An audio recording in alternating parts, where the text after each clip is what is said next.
হযরত মুসা আলাইহিস সালাম বলেন, ফেরাউনের জেলের ভয় আমি করি না, আমাকে জেলের ভয় দেখায়া লাভ নাই, আমি আল্লাহ পাকের পয়গম্বর হযরত মুসা আলাইহিস সালাম। ফেরাউনের দলবল আছে, লোক লস্কর আছে, তার অস্ত্রের অভাব নাই। আল্লাহ রাব্বুল আলামিন মুসা আলাইহিস সালামের কাছে একটা অস্ত্র দিছিলেন কিনা আল্লাহ পাক হযরত মুসা কে বলেছেন, ওয়া মা তিলকা বিয়ামিনিকা ইয়া মুসা, মুসা রে তোমার হাতে ওটা কি? মুসা আলাইহিস সালাম বললেন, এটা লাঠি। আল্লাহ পাক বললেন, ফেলে দাও লাঠি। লাঠি ফালায় দিলেন, কি হয়ে গেল?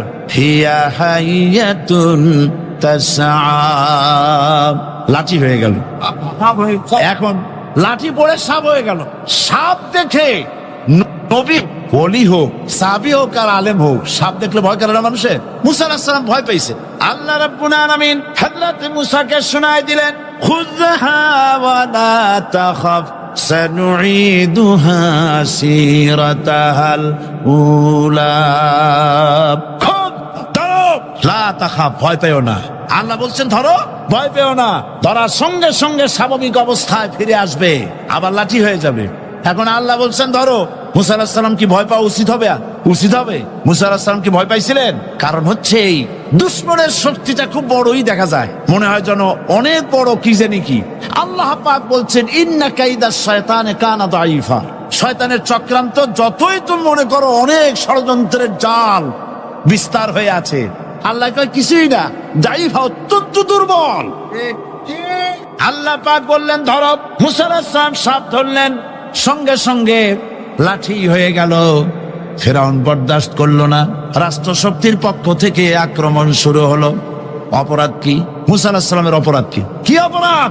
মাশাআল্লাহ, বুঝতে পেরেছেন। অপরাধ হচ্ছে তিনি বলেছেন লা ইলাহা, জোরে বলেন লা ইলাহা ইল্লাল্লাহ। তো আমি বলবো, আল্লাহ রাব্বুল আলামিন কোরআনে কারীমের মধ্যে বলেছেন, আল্লাহু লা ইলাহা ইল্লা হুয়াল হাইয়ুল কাইয়্যুম। কোন সূরায় আছে? কোন আয়াতে? আয়াতুল কুরসি। পড়তে ইচ্ছা করে না? পড়েন আমার সাথে, আল্লাহু লা ইলাহা ইল্লা হুয়াল হাইয়ুল কাইয়্যুম। আল্লাহ হচ্ছেন তিনি যিনি ছাড়া কোনো উপাস্য নাই, কোনো ইলাহা নাই, কোনো মাবুদ নাই, যিনি ছাড়া আর কোনো ইবাদতের মালিক নাই, আর যিনি হচ্ছেন সদা জাগ্রত চিরঞ্জীব, সার্বভৌমত্বের একচ্ছত্র মালিক, যিনি সদা জাগ্রত চিরঞ্জীব, তিনি হচ্ছেন আল্লাহ। এখন কেউ যদি বলেন আল্লাহ অক্ষর কি, এক একটা অক্ষর বাদ দিয়া আল্লাহরে চিনায় দেন, তাও চিনানো যাবে। আল্লাহর প্রথম অক্ষর যদি বাদ দেন, কি থাকবে? কোরআনে কারীম বলছে তা দিয়েও বোঝা যাবে, লিল্লাহি মা ফিস সামাওয়াতি ওয়া মা ফিল আরদ। আল্লাহ হচ্ছেন তিনি যার জন্য আকাশ আর জমিন, আকাশ এবং জমিনের একচ্ছত্র মালিক। এর মাঝখানে যা কিছু আছে সব কিছুর মালিকানা যার হাতের মুঠায়, তিনি আমার আল্লাহ। তিনি কে? আল্লাহ।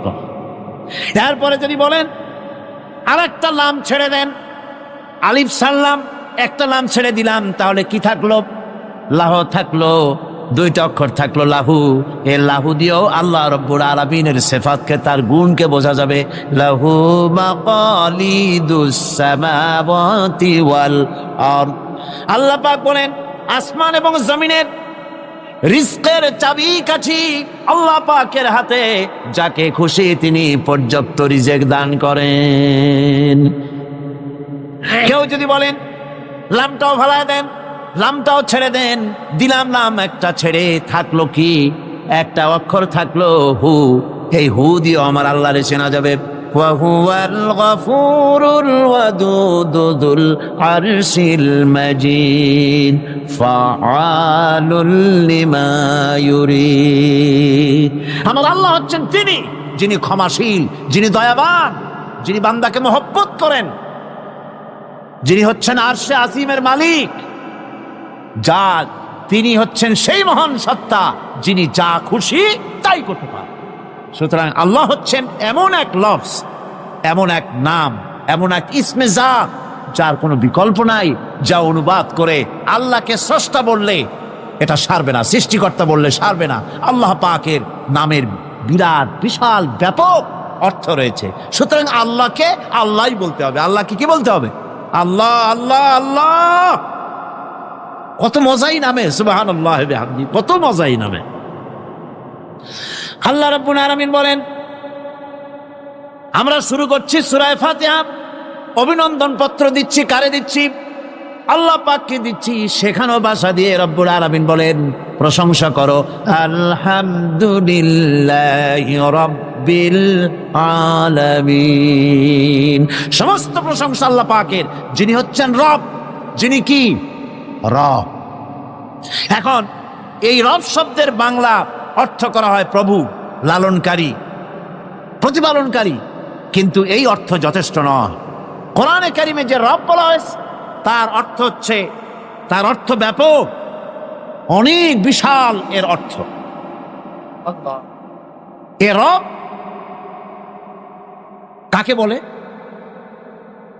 এই রব শব্দের বাংলা অর্থ করা হয় প্রভু, লালনকারী, প্রতিপালনকারী, কিন্তু এই অর্থ যথেষ্ট নয়। কোরআনে কারিমে যে রব বলা হয়েছে তার অর্থ হচ্ছে, তার অর্থ ব্যাপক, অনেক বিশাল এর অর্থ। এ রব কাকে বলে? আমি রবের সমস্ত ব্যাখ্যা করতে পারবো না, তবে অল্প কথায় এমন ভাবে বলতে চেষ্টা করব যাতে করে আপনাদের বুঝে আসবে ইনশাআল্লাহ। আমরা বলি ইনশাআল্লাহ। এখন আপনারা যদি আমাকে প্রশ্ন করেন যে অত কথা বুঝি না, এক লাইনে এক বাক্যে বুঝায় দেন রব কাকে বলে, তাহলে আমি কথাটা এইভাবে বলবো, যাহার যখন যে জিনিসের যতটুকুন প্রয়োজন তাহাকে তখন সেই জিনিস ফরিয়াদ করার আগে যিনি পৌঁছে দেন তার নাম হচ্ছে রব। এ রব হচ্ছে তার মধ্যে রুবুবিয়তের সম্পূর্ণ কোয়ালিটিতে ভর্তি। আল্লাহ পাকের মধ্যে রুবুবিয়তের কোয়ালিটি। রব শুধু সৃষ্টি করেই ছেড়ে দেন না, প্রতিপালন করেন, পূর্ণতায় পৌঁছে দেন। সুবহানাল্লাহ বলতে ইচ্ছে করে না ভাইরা? দেখেন, আল্লাহ রাব্বুল আলামিন এমন রব, বাংলাদেশের কুকুর আর আমেরিকা ইউরোপের শীত প্রধান দেশের কুকুর একরকম নয়। আমাদের দেশের পশু ইউরোপ আমেরিকা শীত প্রধান দেশের পশু একরকম নয়। তার কারণ হলো আমাদের দেশে শীত কম, নাতিশীতোষ্ণ অঞ্চলের মধ্যে খানিকটা পড়ে যায়। এখানে পশুদের গায়ে কম পশম থাকলে কোনো অসুবিধা নাই। ভেড়া, ঘোড়া, কুকুর, বন্য প্রাণীকে কেউ তো কম্বল দেয় না, ল্যাপ দেয় না, রাজাই দেয় না, খাতা দেয় না, চাদর দেয় না। আল্লাহ রাব্বুল আলামিন তিনি এমন রব, শীত প্রধান দেশের পশুদের গায়ে পশম দিয়া চিরস্থায়ী কম্বল জড়ায় দিয়েছেন। এটা হচ্ছে রব। প্রতিপালনের পদ্ধতি কি সুন্দর করে তিনি প্রতিপালন করছেন, কি সুন্দর করে তিনি পশু পক্ষীগুলিকে তাদের আহার জোগাড় করছেন, প্রতিপালন করছেন। তিনি রব। মানুষকে সৃষ্টি করেছেন, আমাদেরকে সৃষ্টি করেছেন, সব প্রয়োজন মিটাইছেন, সকল প্রয়োজন মিটিয়েছেন, একটা জিনিস বাদ রাখেন না। আমাদের মুখে দাঁতের দরকার ছিল, মায়ের পেট থেকে দাঁত নিয়ে আসিনি। মায়ের পেট থেকে আসার পরে আমাদের খাবারের দরকার ছিল। লক্ষ্য করেন রব কারে বলে, লক্ষ্য করুন। মায়ের পেটের মধ্যে যখন ছিলাম ওখানে কোনো রোগের জীবাণু ঢুকতে পারে নাই। ফি করারিম মাকিন, একটি সুরক্ষিত জায়গায় আল্লাহ রাব্বুল আলামিন বাচ্চাকে রেখেছেন, যেখানে কোনো সর্দি হবে না, জ্বর হবে না, সর্দি হবে না, ব্রঙ্কাইটিস হবে না, ডায়াবেটিস হবে না, প্রেসার হবে না। মায়ের পেটের মধ্যে বাচ্চাকে এমন জায়গায় আল্লাহ যত্ন করে রেখেছেন। এই বাচ্চা যখন মায়ের পেট থেকে বেরিয়ে এলো তখন তার পরিবেশ অত্যন্ত খারাপ। এখানে পলিউশন আছে, এখানে কার্বন ডাই অক্সাইড আছে, এখানে বিষাক্ত হাওয়া আছে, এখানে দূষিত আবহাওয়া রয়েছে। প্রতি মুহূর্তে রোগ তাকে হামলা চালাতেছে। এই রোগের থেকে সে বাচ্চা বাঁচবে কি করে? এজন্য রব্বুল আলামিন তিনি এমন রব, মায়ের বুকের মধ্যে যে খাবার তৈরি করলেন বাচ্চার, ওই খাবারের মধ্যে বাচ্চার ওষুধও আল্লাহ পাক বানায়া দিলেন। মায়ের বুকের দুধ শুধু দুধ নয়, এটা ওষুধ। সুবহানাল্লাহ। এটা খাদ্য, এটা ওষুধ, এটা ভিটামিন, এটা ক্যালসিয়াম, এটা কার্বোহাইড্রেট, যা দরকার বাচ্চার জন্য সব আল্লাহ মায়ের দুধের মধ্যে দিয়ে দিলেন। যতক্ষণ বাচ্চা পেটে ছিল দুধ ছিল ঘন, যখন বাচ্চা মায়ের পেট থেকে বেরিয়ে এলো দুধটা হয়ে গেল পাতলা। এই পাতলা দুধটা খাবে, ওষুধ আছে এর মধ্যে, ভিটামিন আছে, খাইতে যেন বিস্বাদ না হয় একটু মিষ্টি দিয়ে দিলেন আল্লাহ, যাতে বাচ্চা মুখ ফিরায় না নেয়, সেজন্য খাইতে চায়।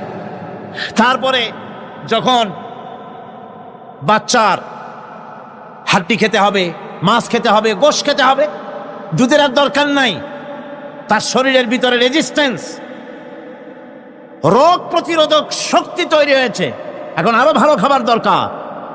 আল্লাহ রাব্বুল আলামিন মায়ের দুধকে শুকায় দিলেন, চুষলো আর পাওয়া যাবে না, দুধ শুকায় গেছে, এখন বাইরের খাবার খেতে হবে।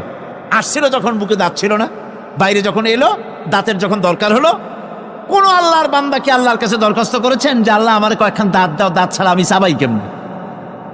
এই সবগুলি দাঁত কে সেট করে দিলেন? রব্বুল আলামিন দাঁতগুলিকে সেট করে দিলেন, মুখের মধ্যে দাঁত এসে গেল। আল্লাহ রব্বুল আলামিন শরীরটাকে সাজিয়ে গুছিয়ে, হিউম্যান বায়োলজি যাকে বলা হয়, এই শরীরকে যে সুন্দর করে আল্লাহ পাক তৈরি করলেন বলে শেষ করা যাবে না, কত সুন্দর করে আল্লাহ পাক বানিয়েছেন। আপনার মাথার ভিতরে সেল তৈরি করা হলো, ব্রেন তৈরি করা হলো। এই ব্রেনটা শুকনা জায়গায় রাখা হয় নাই। শুকনা জায়গার মধ্যে ব্রেনটা যদি থাকতো, নড়াচড়া করে আপনার ব্রেনের যে টেকনোলজি আল্লাহ পাক ইউজ করেছেন সেটা অসুবিধাগ্রস্ত হতো। এই জন্য ক্রিম যেভাবে পানির মধ্যে ভাসা থাকে, পানির মধ্যে ভাসমান ক্রিম মাখন যেভাবে রাখা হয়, সামান্য পানির মতো করে এর ভিতরে ব্রেনটাকে রাখা হয়েছে। এই ব্রেনের ভিতরে, ব্রেন হচ্ছে পৃথিবীতে কম্পিউটার, আজকের পৃথিবীর শ্রেষ্ঠ আবিষ্কার। কিন্তু মানুষের মাথায় যে কম্পিউটার আল্লাহ পাক দান করেছেন, এই কম্পিউটারের সামনে দুনিয়ার কম্পিউটার এতিম। এবার লন্ডন গিয়েছিলাম, প্রত্যেক বছর 1.5 মাস 2 মাস সময় পাই, কিন্তু আপনারা দোয়া করেছেন এখন পার্লামেন্টে সময় দিতে হয় বেশি, বিদেশের সফর কমে গিয়েছে। 10 দিনের জন্য গিয়েছিলাম, ওরা আমাকে একটা ডায়েরি দিল।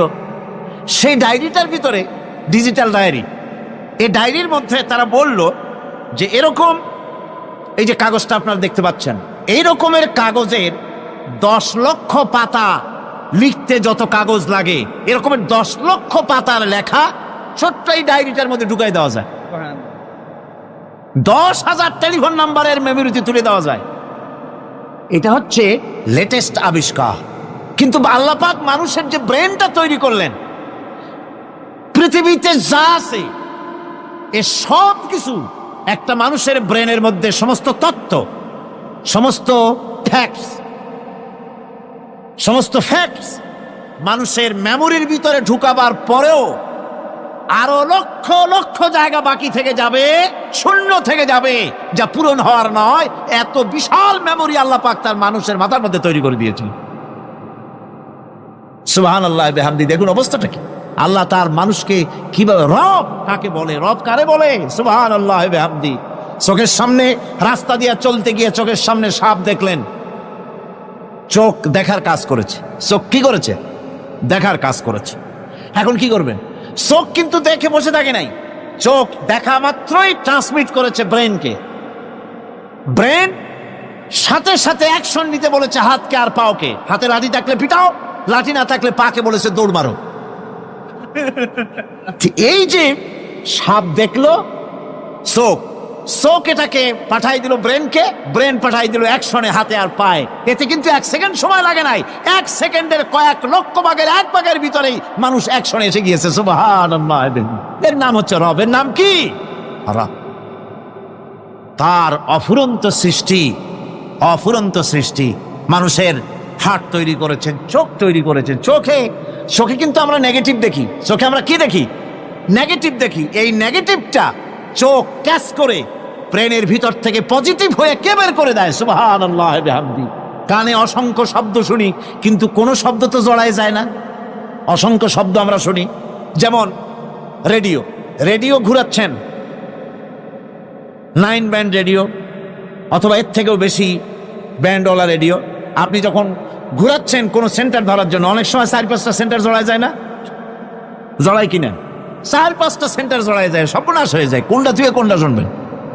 তো এইরকম করে আপনার কানের ভিতরে শব্দগুলি সব জড়াইয়া পাকাইয়া আপনার কানের মধ্যে একটা বিশ্রী আওয়াজ সৃষ্টি করে দিতে পারত। কে স্তরে স্তরে শব্দগুলিকে শোনার ব্যবস্থা করেছে? আপনার জিহ্বার ভিতরে হাজারো রকমের স্বাদ গ্রহণ করার জন্য একটা জিহ্বায় এতগুলি টেস্ট নেওয়ার ক্ষমতা কে তৈরি করে দিলেন? আল্লাহ রাব্বুল আলামিন সুবহানাল্লাহি বিহামদি। তিনি হচ্ছেন রব, যিনি মানুষের প্রতিপালন সৃষ্টি করেন এবং প্রতিপালন করেন, এমনি এমনি ছেড়ে দেন না। এরপরে মানুষের সব প্রয়োজন তিনি মিটিয়েছেন। মানুষের জীবন ধারণের জন্য সব থেকে বড় প্রয়োজন পানি। সবচেয়ে বড় প্রয়োজন কি? পানি। জোরে কোন কি? পানি।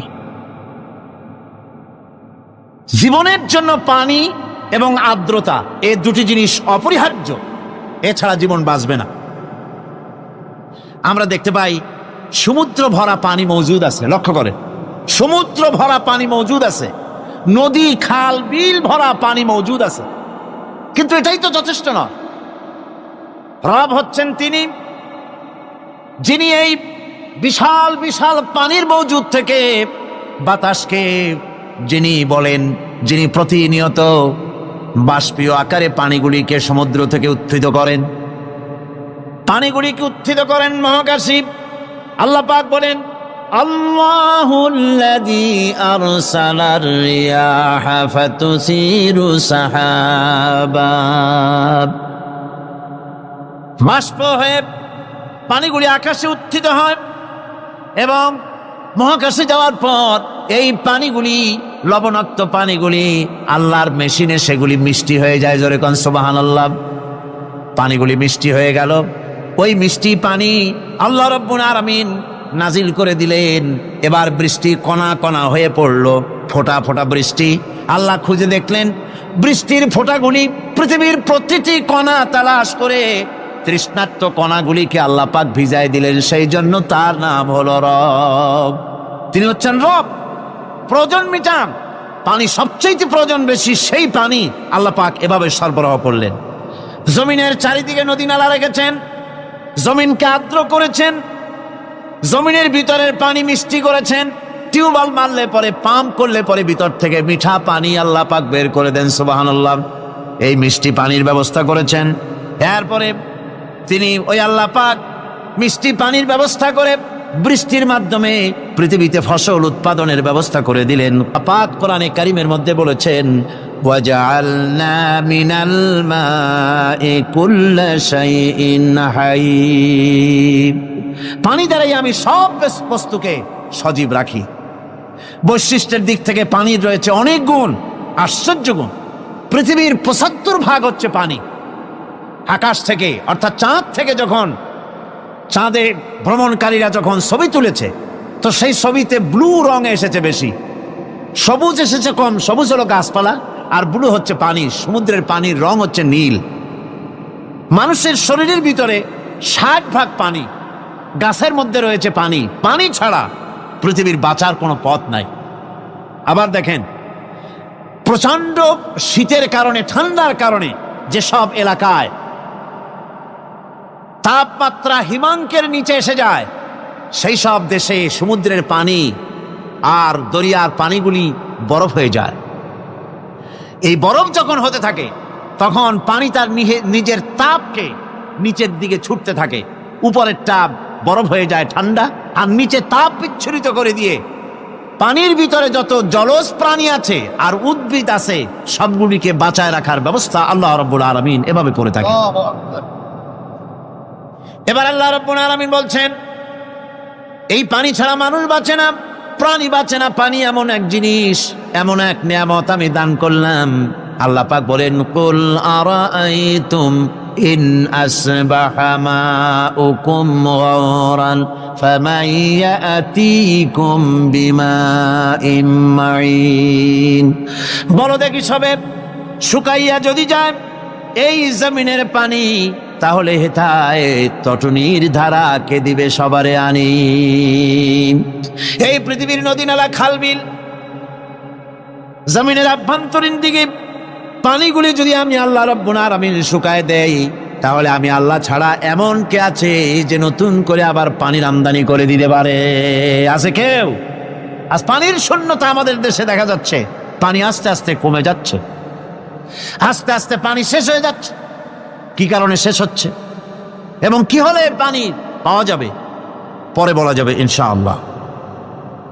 তো জীবন ধারণের জন্য যেমন পানির প্রয়োজন, জীবন ধারণের জন্য তেমন বাতাসেরও প্রয়োজন। পানি ছাড়া তো কিছু সময় চলতে পারে, পানি এবং খাদ্য ছাড়া কিছু সময় চলতে পারে, কিন্তু বাতাস ছাড়া তো এক মুহূর্ত চলে না, ঠিক কিনা? বুঝেন কিনা কথা? বাতাস ছাড়া এক মুহূর্ত চলতে পারে না। অথচ আল্লাহ রাব্বুল আলামিন এই বাতাস দিয়ে গোটা আকাশকে, শূন্য জায়গাগুলি বাতাস দিয়ে ভরে রেখেছেন, যাতে করে কারো বাতাসের কোনো অসুবিধা না হয়, শ্বাস করতে কোনো কষ্ট না হয়। প্রাণী জগৎকে বাতাস দিয়ে বাঁচিয়ে রাখার জন্য আল্লাহ পাক মহাশূন্যকে এভাবে সব এলাকা বাতাস দিয়ে ভরে রেখেছেন। এই জন্য তার নাম হচ্ছে রব। এটাই হচ্ছে রুবুবিয়তের নমুনা। আমার ভাইয়েরা, আল্লাহ রাব্বুল আলামিন পানি দিলেন, বাতাস দিলেন, খাদ্যের ব্যবস্থা করে দিলেন। শস্য শ্যামল এলাকায় আল্লাহ পাক সব জায়গাগুলিতে শস্য শ্যামল হোক অথবা উষর ধূসর মরুভূমি হোক, সারা পৃথিবী জুড়ে আল্লাহ রাব্বুল আলামিন খাবারের দস্তরখান বিছায় রেখেছেন। ওয়ামা মিন দাব্বাতিন ফিল আরদি ইল্লা আলাল্লাহি রিজকুহা। এই পৃথিবীর বুকে এমন কোন বিচরণশীল জীব নাই যেই জীবের রিজকের দায়িত্ব আমি আল্লাহ আমার নিজ হাতে গ্রহণ করি নাই। জোরে বলেন সুবহানাল্লাহ। সব রিজেক আমি ছড়াই রেখেছি বিশ্বজুড়ে সর্বত্র। আল্লাহ পাক বলছেন, ফালইয়ানজুরিল ইনসানু ইলা তাআমিহি আন্না সাবাবনাল মাআ সাব্বা সুম্মা শাকাকনাল আরদা শাক্কা ফাআমবাতনা ফিহা হাব্বা। আল্লাহ পাক বলছেন, মানুষের উচিত নিজ খাদ্যাদির দিকে লক্ষ্য করা, নিজের খাদ্যের দিকে লক্ষ্য করা। যেহেতু এই খাদ্য প্রতিদিন তার সামনে আসে, এদিকে তার লক্ষ্য করা উচিত। আমি প্রথমে জমিনের উপরে পানি বর্ষণ করি, পরে জমিনকে দীর্ণ বিদীর্ণ করি, এরপরে জমিনের ভিতরে উর্বরা শক্তি আমি দান করি। কে বলতেছেন কথা? আল্লাহ পাক বলছেন। এরপরে আমি নানান জাতের ফসল ফলন তোমাদের জন্য আমি দান করে দেই। খাদ্যের দিকে নজর করতেই জন্য আল্লাহ পাক বলেছেন, মানুষ চতুর্দিক থেকে তো চোখ ফিরাতে পারে, মুখ ফিরাতে পারে, কিন্তু খাদ্যের দিকে তার নজর করতেই হয়। সকালে, দুপুরে, বিকালে, রাত্রে সব সময় তার সামনে খাবার আছে। আল্লাহ পাক বলেন, খাবারের দিকে একটু নজর করো, কেমন ভাবে কি সুন্দর করে খাবারগুলি তৈরি করে দিয়েছি, শুরু কিভাবে হলো, পরিপক্ক কিভাবে হলো, সেদিকে তোমরা লক্ষ্য করো। সে লক্ষ্য তো করা নাই, সমানে খায়, বিসমিল্লাহ বলে না, আলহামদুলিল্লাহ বলে না, পাইকারি দরে খাইতেই থাকে। আল্লাহ পাক বলছেন, খাদ্যাদির দিকে লক্ষ্য করো। এই যে চাউল তোমরা খাচ্ছ, আটা খাচ্ছ, গম খাচ্ছ, মাছ খাচ্ছ, গোশ খাচ্ছ, তাম পৃথিবীর সমস্ত বিজ্ঞানীরা একত্রিত হয়ে একটা চাউল বানাইতে পারবে? জোরে কোন পারবে? না পারবে। পারবে? প্লাস্টিকের চাউল খাবে আর কলেরা হয়ে মরবে। পৃথিবীর সমস্ত বিজ্ঞানীরা একত্রিত হয়ে একটি চাউল বানাতে পারবে না, একটা ডিম বানাতে পারবে না। পারবে একটা ডিম বানাতে? পারবে না।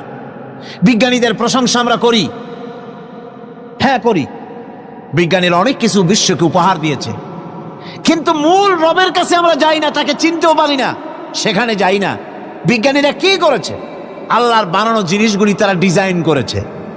ডিজাইন করতে তো নিষেধ নাই, আর ডিজাইন করাই যায়, সৃষ্টি করতে পারে না। বিজ্ঞানীরা সৃষ্টি করে নাই, ডিজাইন করেছে। কিরকম? আল্লাহ পাক চাউল তৈরি করেছেন। চাউল তৈরি করেছে কে? বলেন না সবাই। এখন আপনারা সেই চাউল দিয়ে পিঠা বানান, পায়েস বানান, সেই চাউল দিয়ে ভাপা পিঠা, আরো কি যেন খায় চট্টগ্রামে রস দিয়ে, ওটা কি কয়? ধুই পিঠা না কেন? ধোঁয়া পিঠা। তো এইভাবে করে আপনি ডিজাইন তৈরি করছেন, আটা দিচ্ছে, আল্লাহ পাক আটা তৈরি করেছেন, গম দিয়েছেন, এই আটা দিয়ে গোলগোল্লা তৈরি হচ্ছে, এর দ্বারা রুটি তৈরি হচ্ছে, এর দ্বারা অসংখ্য রকমের সিমাই টিমাই ইত্যাদি দিয়ে, লাচ্ছা সিমাই, নানান রকমের সিমাই আপনি ডিজাইন করেন, অসুবিধা নাই। আল্লাহর তৈরি করা কাঠ দিয়ে ফার্নিচার তৈরি হচ্ছে, টেবিল হচ্ছে, চেয়ার হচ্ছে, গোষ্ঠী শুদ্ধ হচ্ছে। আল্লাহর তৈরি করা লোহা দিয়ে মাইক হচ্ছে, স্ট্যান্ড গান হচ্ছে, ব্রেন গান হচ্ছে, তারপরে প্লেন হচ্ছে। তাহলে আমি বলতে চাইলাম, বুঝাতে চাইলাম, সমস্ত জিনিস এর স্রষ্টা কে? জোরে বলেন কে? বিজ্ঞান শুধু এগুলিকে এক জায়গায় করে অ্যাসেম্বল করেছে, এগুলিকে এক জায়গায় করে এক একটা রূপ দিয়েছে। এখানে বিজ্ঞানের কৃতিত্ব আছে ঠিক, কিন্তু আপনারাই বলেন, লোহা যদি আল্লাহ তৈরি না করতেন এই মাইক তৈরি হতো, রাইফেল তৈরি হতো? আর রাইফেল যদি নাই হতো তাহলে কারাগারের বন্দীগুলো মারতেন কি দিয়া? রাইফেল যদি না হতো যুদ্ধ করতেন কি দিয়ে? ঠিক কিনা? যত মারামারি ইত্যাদি যা কিছু হচ্ছে, তো শুধু মারামারির জন্যই তো আল্লাহ লোহা বানান নাই। লোহার সবচাইতে বড় প্রয়োজন হচ্ছে জমিন কর্ষণ করা, জমিন চাষ করা। এই জমিন চাষের জন্য লাঙ্গল দরকার, শাবল দরকার, খন্তা দরকার, কোদাল দরকার। এই লোহার দামকেও আল্লাহ পাক এত লোহা বেশি দিয়েছেন, যার জন্য লোহার দাম কম। সোনা কম দিয়েছেন, যেহেতু সোনার প্রয়োজনীয়তা কম, লোহার প্রয়োজনীয়তা বেশি, এই জন্য লোহা বেশি দিয়েছেন, দামটা কমে গেছে, যার জন্য আপনার আমার জন্য কিনে ব্যবহারটা সহজ হয়েছে। কথা ঠিক কিনা বন্ধুগণ? আল্লাহ রাব্বুল আলামিন এইভাবে করে মানুষের রুবুবিয়াতটা, আল্লাহ পাকের রুবুবিয়াত হচ্ছে এই, তিনি মানুষকে সুন্দর করে সৃষ্টি করে যা কিছু প্রয়োজন সবকিছু খাওয়াচ্ছেন, দিচ্ছেন। সে আল্লাহ পাক প্রশ্ন করছেন, কুল মান ইয়ারযুকুকুম মিনাস সামাই ওয়াল আরদ আম্মান ইয়ামলিকুস সামআ ওয়াল আবসারা ওয়া মান ইয়াখরুজুল হাইয়্যা মিনাল মাইয়িতি ওয়া ইউখরিজুল মাইয়িতা মিনাল হাইয়্য। আকাশের প্রশস্ত বুক থেকে এবং জমিনের এই প্রশস্ত বুক থেকে কে রিজেক, তোমাদের খাদ্যকে উৎপাদন করে? কে নির্জীব থেকে সজীবকে বের করেন? আর কে সজীবকে নির্জীবে পরিণত করেন? তিনি কে? তিনি হচ্ছেন আল্লাহ পাক। আল্লাহ পাক বলছেন, এই প্রশ্ন যদি তাদেরকে করা হয় তো তারা কি বলবে? আল্লাহ পাক বলেন, ওয়ামান ইউদাব্বিরুল আমরা ফাসায়াকুলুনা আল্লাহ ফাকুল আফালা তাত্তাকুন। হে নবী, এদেরকে প্রশ্ন করুন। এদেরকে যদি প্রশ্ন করা হয় এই পৃথিবীর সুন্দর পরিচালনা পদ্ধতি কে করেন, তাহলে তারা এক কথায় বলবে, নিজের থেকেই বলবে আল্লাহ। কে করছেন? সবকিছু আল্লাহ। আল্লাহ পাক বলেন, নবী তাহলে তাদেরকে বলেন, এ কথা জানার পর, এ কথা বোঝার পরেও কেন তারা ঔদাসীন্যতা দেখাচ্ছে? কেন তারা গাফিল হয়ে যাচ্ছে? কেন তারা আল্লাহ পাককে ভয় করে তার পথের অনুসারী হচ্ছে না? যে আল্লাহ রাব্বুল আলামিন এত কিছু করছেন, তিনি তার পরিচয় সম্পর্কে বলে দিচ্ছেন, ফাযালিকুমুল্লাহু রাব্বুকুমুল হক ফামাযা বা'দাল হক ইল্লাদ দালাল। নিশ্চয়ই এসবের মূলে রয়েছেন তোমাদের রব, আমাদের আল্লাহ, আমাদের রব। সুতরাং উজ্জ্বল সত্য প্রকাশিত হওয়ার পর গোমরাহি ছাড়া আর কিছুই বাকি থাকে না। সুতরাং যারা সত্যের পথের অনুসরণ করতে চায়, রবকে চিনতে হবে, আল্লাহ পাককে জানতে হবে এবং তাকে অনুসরণ করতে হবে, তাকে রব হিসাবে চিনতে হবে। আমার বন্ধুগণ, এটা হচ্ছে সেই রুবুবিয়াত ইলাহি যার দিকে হযরত মূসা আলাইহিস সালাম ইঙ্গিত করেছিলেন ফেরাউন যখন তাকে প্রশ্ন করেছিলেন, ফামান রাব্বুকুমা ইয়া মূসা। হে মূসা, তোমাদের দুজনের রব কে? তোমাদের রব, তোমাদের প্রভু কে? তিনি জবাব দিলেন, রব্বুনাল্লাযী আ'তা কুল্লা শাইইন খালকাহু সুম্মা হাদা। রব হচ্ছেন আমাদের তিনি, যিনি নাকি আমাদের প্রতিপালক, আমাদেরকে সৃষ্টি করেছেন এবং আমাদেরকে হেদায়েত দিয়েছেন, সঠিক পথের দিশা দিয়েছেন। এখানে হেদায়েত হচ্ছে, এখানে হেদায়েত শব্দের অর্থ হচ্ছে সৃষ্টি শুধু করেন নাই, তাকে চলার, তার খাদ্য অনুসন্ধানের, তাকে বেঁচে থাকার সবকিছুর উপকরণ এর কমন সেন্স, এর সাধারণ জ্ঞান আল্লাহ পাক তার সাথে দিয়েছেন, তিনি হচ্ছে রব। আচ্ছা, একটা দৃষ্টান্ত দেই। এই হেদায়েতটা কি? এই হেদায়েতটা হচ্ছে, আপনাদের বাড়িতে যদি কারো বিড়াল থাকে, বিড়াল, বিড়াল বোঝেন তো না কি বলে এখানে? বিড়াল, বিলাই নাকি বলে, বিড়াল। এই বিড়াল যদি আপনাদের কারো বাড়িতে থাকে, তো বিড়ালের প্রসবকালীন অবস্থা দেখবেন, বিড়ালের প্রসব হবে, বাচ্চা দেবে। বিড়াল তখন ঘরের মধ্যে পেরেশান হয়ে ঘুরতে থাকে, একটা নিরাপদ জায়গা খোঁজে, একটা নিরাপদ জায়গা খোঁজে। প্রসব করার 2-3 দিন আগের থেকে খুঁজতে থাকে তার জন্য নিরাপদ জায়গা কোনটা। এরপরে খুঁজতে খুঁজতে প্রসবের দিন সে সত্যিকারের ঘরের মধ্যে সবচাইতে কোনা কানা জায়গা যেটা, সেই রকমের একটা নিরাপদ জায়গা সে বেছে নিল। এরপরে বাচ্চা হলো। বাচ্চা হওয়ার পর এই বাচ্চার উপরে কেউ যেন আক্রমণ না করে, শত্রু যেন তার জায়গাটিতে না আসে, এই জন্য বাচ্চাটার ওর তো হাত দিয়া মায়ের মতো কোলে নিতে পারে না, সে আস্তে করে ঘাটটা কামড়ায় ধরে যাতে করে বাচ্চা ব্যথা না পায়। ওইভাবে করে ঘাড় কামড়ায় ধরে, আজকে এই সিঁড়ির নিচে, কালকে ওই খাটের নিচে, পরশুদিন এই আলমারির কোনায়, এইভাবে বাচ্চাগুলি সরায় সরায় রেখে বাচ্চাকে প্রতিপালন করে। এই বিড়ালের হেদায়েত দিলটা কে? যিনি দিলেন তার নাম রব, তিনি হচ্ছেন রব্বুল আলামিন। সন্তান প্রতিপালনের ব্যবস্থা শুধু দুনিয়ার মানুষকেই দেন নাই, প্রাণী জগৎকেও দিয়েছেন। সুবহানাল্লাহ। বলেন বলেন, মুরগির বাচ্চা হলো, ডিমের থেকে বাচ্চা বেরোলো, এই বাচ্চাগুলি হয়েছে গতকাল, আজকে বাচ্চাগুলি আদার খাচ্ছে মায়ের সাথে। হঠাৎ করে একটা চিল এলো আর ওর মা একটা সিগন্যাল মারলো, সাথে সাথে বাচ্চাগুলি দৌড়াইয়া এমন পলান দিল, আপনি তো ভালো একাদশীর বাপেও তালাশ করে পাবে না যে মুরগির বাচ্চা পলাইল কই। এখন ওই বাচ্চাটিকে এই সিগন্যাল সম্পর্কে কে অবহিত করলো যে এইরকম একটা আওয়াজ শুনলে এটা ভীতির আওয়াজ, এটা সাইরেন, এটা বিপদ সংকেত, এটা ডেঞ্জার সিগন্যাল, এটা শুনলে দেখলে তাড়াতাড়ি করে আত্মগোপন করবা। কে শিখাইলো? কে শিখাইলো? আল্লাহ পাক শিখাইছেন। এখন এক শ্রেণীর বুদ্ধিজীবী তারা আবার উল্টা কথা কয়। তারা বলে কি? তারা বলে যে মুরগি বাচ্চা, এই বাচ্চা যে দৌড় মারলো, এখানে আল্লাহ এইসব কিছু নাই, নাউযুবিল্লাহ মিন যালিক। তো এখানে কি আছে? কয় যে এখানে বিষয়টা হলো এই যে এই মুরগি আর মোরগ, ওর বাপ মা, এই দুজনের মধ্যে আছে সিলের ভয়, আছে শিয়ালের ভয়। ওই ভয় ওদের মধ্যে ছিল, এই মা বাপের ক্রসের মাধ্যমে বাচ্চা আসছে, কাজী ওই ভয়, বাপের যদি কোনো রোগ থাকে, মায়ের রোগ থাকে, তো এগুলি তো বাচ্চার মধ্যেও ঢোকে। তো ভয় হোক, সুখ হোক, দুঃখ হোক, এই অনুভূতি স্বাভাবিক প্রক্রিয়ার মাধ্যমে বাচ্চার মধ্যে ঢুকছে, আর সিল দেখে আওয়াজ শুনে সে আত্মগোপন করেছে। এইটা আমি পড়িয়া আমি আমার আলোচনা এক জায়গায় বললাম বুদ্ধিজীবীদের উদ্দেশ্যে, যদি সত্যিই তাই হয়, মোরগ আর মুরগি মা বাবার মধ্যেই ভয় আছে বলে বাচ্চার মধ্যেই ভয় ঢুকছে, সেই জন্য সে আত্মগোপন করছে, তাহলে আবার মানুষের ব্যাপারে কথাটা আনি, মানুষেরা সাপেরে ভয় করে না মহব্বত করে? কথার জবাব দিলে না, যখন তখন মনে হয় আপনারা সাপ বুঝি ভালোবাসেন। সাপ আমরা সকলেই ভয় পাই, মায়ও ভয় পায়, বাবাও ভয় পায়। এই মায়ের গর্ভে সন্তান এসছে, সন্তানের বয়স 2 বছর, 2.5 বছর, ঘরের মধ্যে কেউ ছিল না, ঘরের মধ্যে একটা সাপ আসছে, একটা সুন্দর সাপ, দেখতে সুন্দর, কিন্তু সে সাপে কামড়ালে মানুষ মরে যায়। ওই সাপটা মাথা উঁচু করে ফোনা ধরেছে, এই বাচ্চাটা কি সাপ দেখে দৌড় মারবে, না বাচ্চাটা ওই সাপটাকে ধরার জন্য সে এগিয়ে যাবে? কোনটা করবে? এগিয়ে যাবে। তাহলে মা বাপের ভয়, তাদের মা বাপের রক্তের মধ্যে, শিরার মধ্যে, সব জায়গায় সাপের ভয়, তার মাধ্যমে বাচ্চা এসে ওই বাচ্চার মধ্যে সাপের মহব্বত হইল কেন, ভয় হইল না কেন বাচ্চা অবস্থায়? সুবহানাল্লাহ।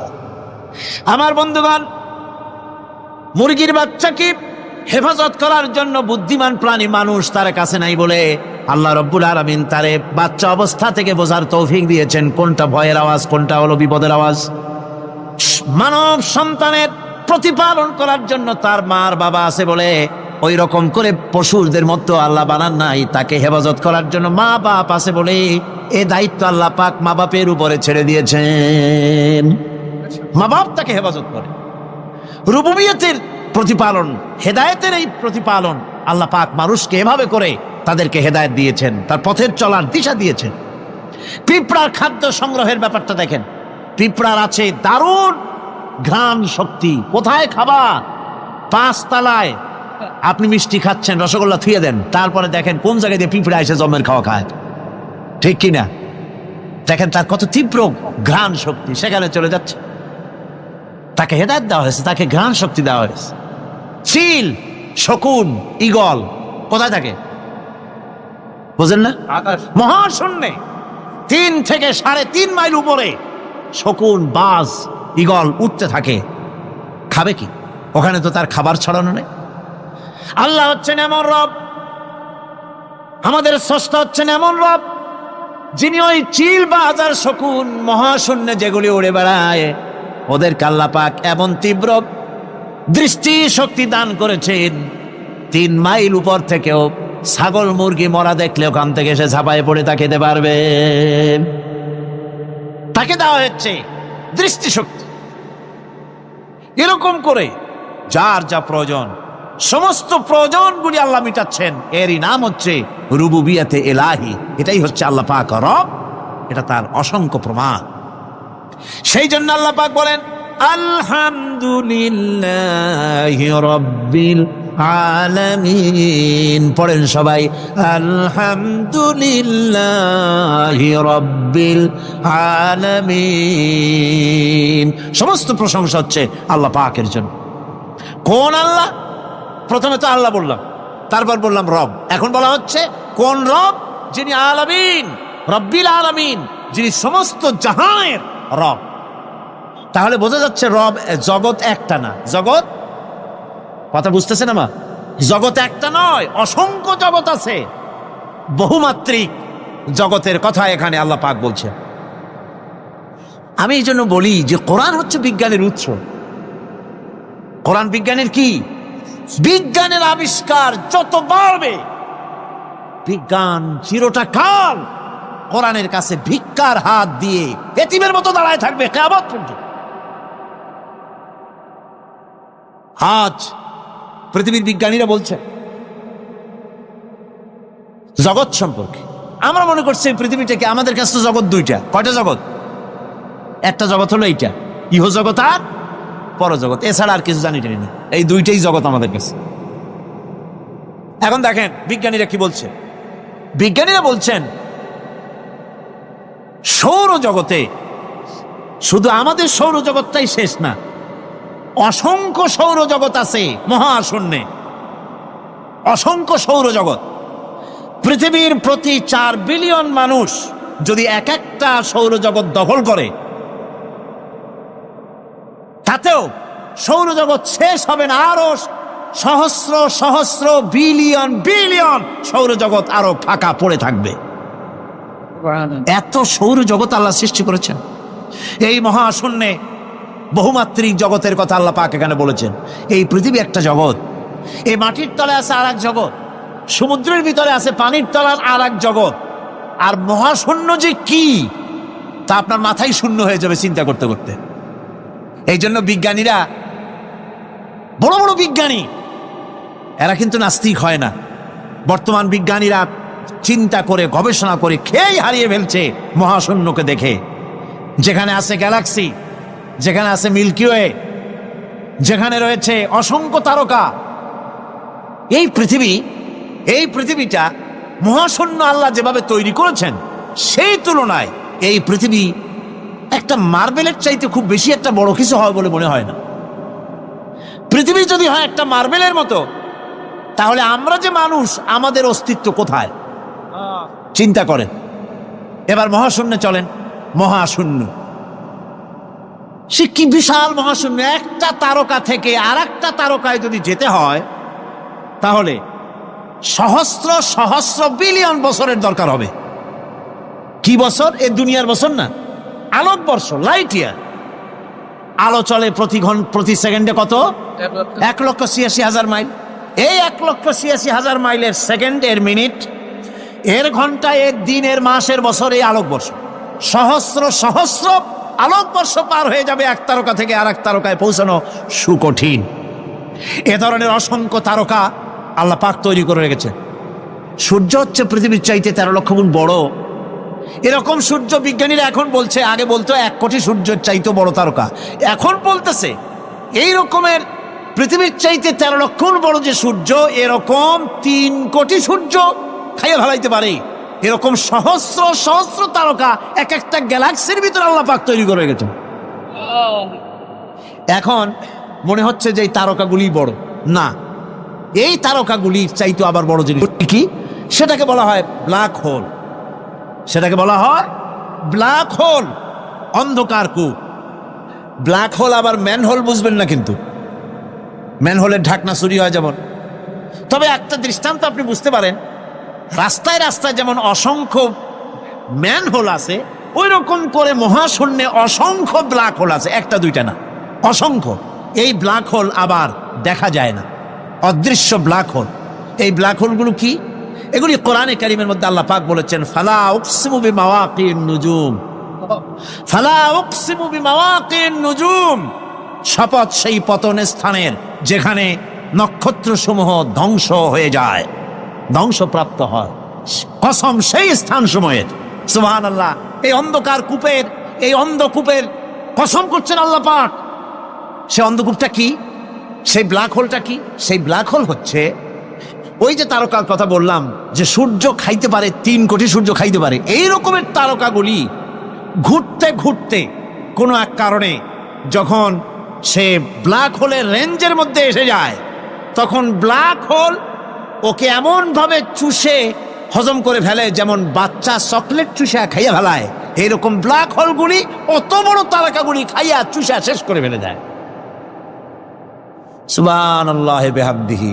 বিজ্ঞানীরা বলেছেন, আমাদের এই পৃথিবীটা, আল্লাহ না করুন কখনো, আমাদের এই পৃথিবীটা যদি কোনো ব্ল্যাক হোলের আওতায় পড়ে, ওর রেঞ্জে আসে, তাহলে মাত্র 2 সেন্টিমিটারের মধ্যে পৃথিবীটা তার ঘনত্ব লাভ করে ব্ল্যাক হোলের মধ্যে অদৃশ্য হয়ে যাবে, হারায় যাবে, অস্তিত্ব থাকবে না। আল্লাহ পাক, আশ্চর্য লাগে আমার, বিজ্ঞানের বইপত্র যখন পড়ি আমার কাছে আশ্চর্য লাগে। 1400 বছর আগে নবী কোনো বিজ্ঞানাগারে পড়াশোনা করেন নাই, কোন সায়েন্স নিয়ে রিসার্চ করেন নাই, সেই নবীর মুখ থেকে এমন বিজ্ঞানময় কোরআন আল্লাহ বের করালেন, যে আজকের পৃথিবীর মডার্ন যুগের বিজ্ঞানীরা কোরআনের কাছে এতিম হয়ে দাঁড়ায় আছে। পৃথিবীর কোন বিজ্ঞানী বলতে পারবে না যে কোরআনে কারিমের অমুক আয়াতটা আনসাইন্টিফিক, এটা হাদিস আমাদের বিজ্ঞানের সাথে মিল খায় না, এমন কথা বলতে পারবে না। বরং কোরআন সার্টিফাই করবে তোমার এই বক্তব্য, তোমার এই থিওরি মোস্ট আনসাইন্টিফিক, কোরআন বলবে। ওরা বলতে পারবে না যে আয়াতটা আনসাইন্টিফিক। সুতরাং কোরআন হচ্ছে মহান বিজ্ঞানময়, কোরআন হচ্ছে আল্লাহ পাকের দেওয়া এক মহান বিধান, যে কোরআনের কারণে আল্লাহ পাক আমাদেরকে হেদায়েত দান করেছেন। সুতরাং এই কোরআন হচ্ছে, কোরআনের মধ্যে যা আছে, গোটা কোরআনে যা আছে সব সূরা ফাতিহায় আছে। সুবহানাল্লাহ বিহামদিহি। আল্লাহ পাক বলছেন, আলহামদুলিল্লাহি রাব্বিল আলামিন। মহব্বতের সাথে পড়েন সবাই, আলহামদুলিল্লাহি রাব্বিল আলামিন।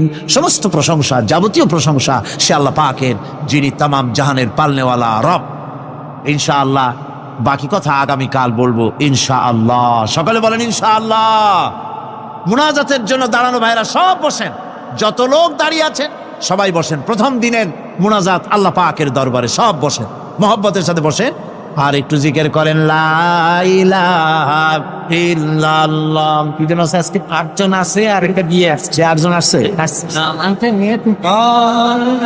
লা ইলাহা ইল্লাল্লাহু মুহাম্মাদুর রাসূলুল্লাহ। 3 বন্ধু সফর করতে করতে অনেক দূর পর্যন্ত পৌঁছে গিয়েছে, গভীর রজনী হয়ে গিয়েছে। 3 বন্ধু চিন্তা করলে এখন কোথায় যাব। হঠাৎ করে ঝড় তুফানের কবলে পড়েছে, জিন্দেগি যায় যায়, জীবন ধ্বংস হয়ে যায়, পৃথিবী উল্টে যায়, এমন ঝড় তুফান শুরু হয়ে গিয়েছে। 3 বন্ধু বাঁচবার জন্য বহুত পথ আর পদ্ধতি খুঁজলো, কোথাও পেল না। শেষ পর্যন্ত 3 বন্ধু মিলে পাহাড়ের উপরে একটা বিশাল গর্তের ভিতরে প্রবেশ করেছে।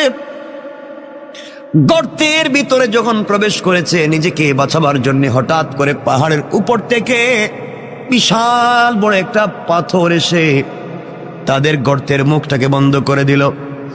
রাত কাটিয়ে দিয়েছে, ঝড় তুফান থেমে গিয়েছে। তারা যখন বের হবে, পৃথিবীর সঙ্গে তাদের কানেক্টিংটা ফেল হয়ে গিয়েছে, কানেকশন হয় না। এমন গর্তে ঢুকেছে, পৃথিবীতে কি ঘটতেছে তারা বলতে পারে না, কারণ বিশাল বড় পাথর তাদের গর্তের মুখটাকে বন্ধ করে দিল। তিন বন্ধু মিলে একসাথে ধাক্কা দিতে লাগলো। প্রত্যেকটা মানুষের শরীরের লোমকূপের গোড়া থেকে ঘাম বের হয়ে গিয়েছে, কিন্তু সরিষার দানা পরিমাণ ওই পাথরটাকে নড়ানো যায় নাই। আল্লাহ রব্বুল ইজ্জতুল জালালের পরীক্ষা তাদের জন্য মুত্তাসিল হয়ে গেল। রব এইভাবে মানুষের দিলের পরীক্ষা নিয়ে থাকে। আমার বন্ধুগণ, তিনজন মিলে পরামর্শ করলো আর বাঁচা যাবে না।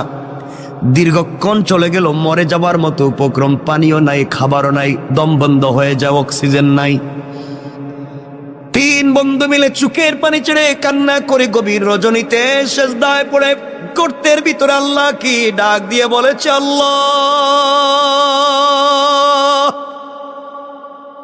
জিন্দেগিতে অপরাধের শেষ নাই, এমন কোন অপরাধ করি নাই যা তোমার কাছে জানা নাই। রব, সব তো আমরা করছি, কিন্তু বিপদে পড়ে দেখছি এখন তো আমার সন্তানও আমাকে বাঁচাতে পারবে না, স্ত্রী, মা, বাবা, আত্মীয় স্বজন কেউ বাঁচাতে পারবে না। এই গর্তের ভিতরে আমাদের খবর পৃথিবীর কোনো মানুষ জানে না, একমাত্র তুমি ছাড়া। আল্লাহ, এমন বিপদে পড়েছি, একমাত্র তুমি পারো আমাদেরকে বাঁচাতে, কিন্তু কোন মুখে তোমার কাছে হাত উঠাবো আর দোয়া করবো? আল্লাহ, জীবনে যে এমন কোনো গুনাহ নাই যে গুনাহ করি নাই, জিন্দেগিতে এমন কোনো খারাপ কাজ নাই যা আমরা করি নাই, কি বলে তোমার কাছে হাত উঠাবো? তুমি যদি বলো আমি তোদেরকে চিনি না। রব, এই অপমান থেকে, কবর থেকে, গর্ত থেকে কে বাঁচাবে? তিনজন মিলে পরামর্শ করে সিদ্ধান্ত নিয়েছে, আমাদের জিন্দেগিতে যদি এমন একটা কাজ থাকে রে, যেই কাজটা একমাত্র আল্লাহরে সন্তুষ্ট করবার জন্য করছিলাম, পৃথিবীর কোন মানুষকে দেখাবার জন্য করি নাই, এমন যদি কারো জীবনে একটা মাত্র কাজ থাকে, কয়টা? সবাই বলা লাগবে কয়টা? এমন কি আমাদের জিন্দেগিতে যদি একটা মাত্র ভালো কাজ থাকে, যেটা একমাত্র রবকে সন্তুষ্ট করবার জন্য করেছি, আজকে ওই কাজের ওসিলা নিয়ে রবের কাছে চাইব। রব তো বলেছে সরিষার দানা পরিমাণ ভালো কাজ করলেও তিনি কল্যাণ দেন, উপকার দেন, ফিডব্যাক দেন। আজকে একটু দেখি না, আমরা তো গুনাহ করছি কিন্তু কোন জিন্দেগিতে ভালো কাজ আসেনি। তিন বন্ধুর এক বন্ধু বলছে, বাইরে আমার জীবনে একটা ভালো কাজ আছে। এই বলে ওই বন্ধু সেজদায় পড়ে চোখের পানি চলে কান্না করে ডাক দিয়া বলেছে, আল্লাহ,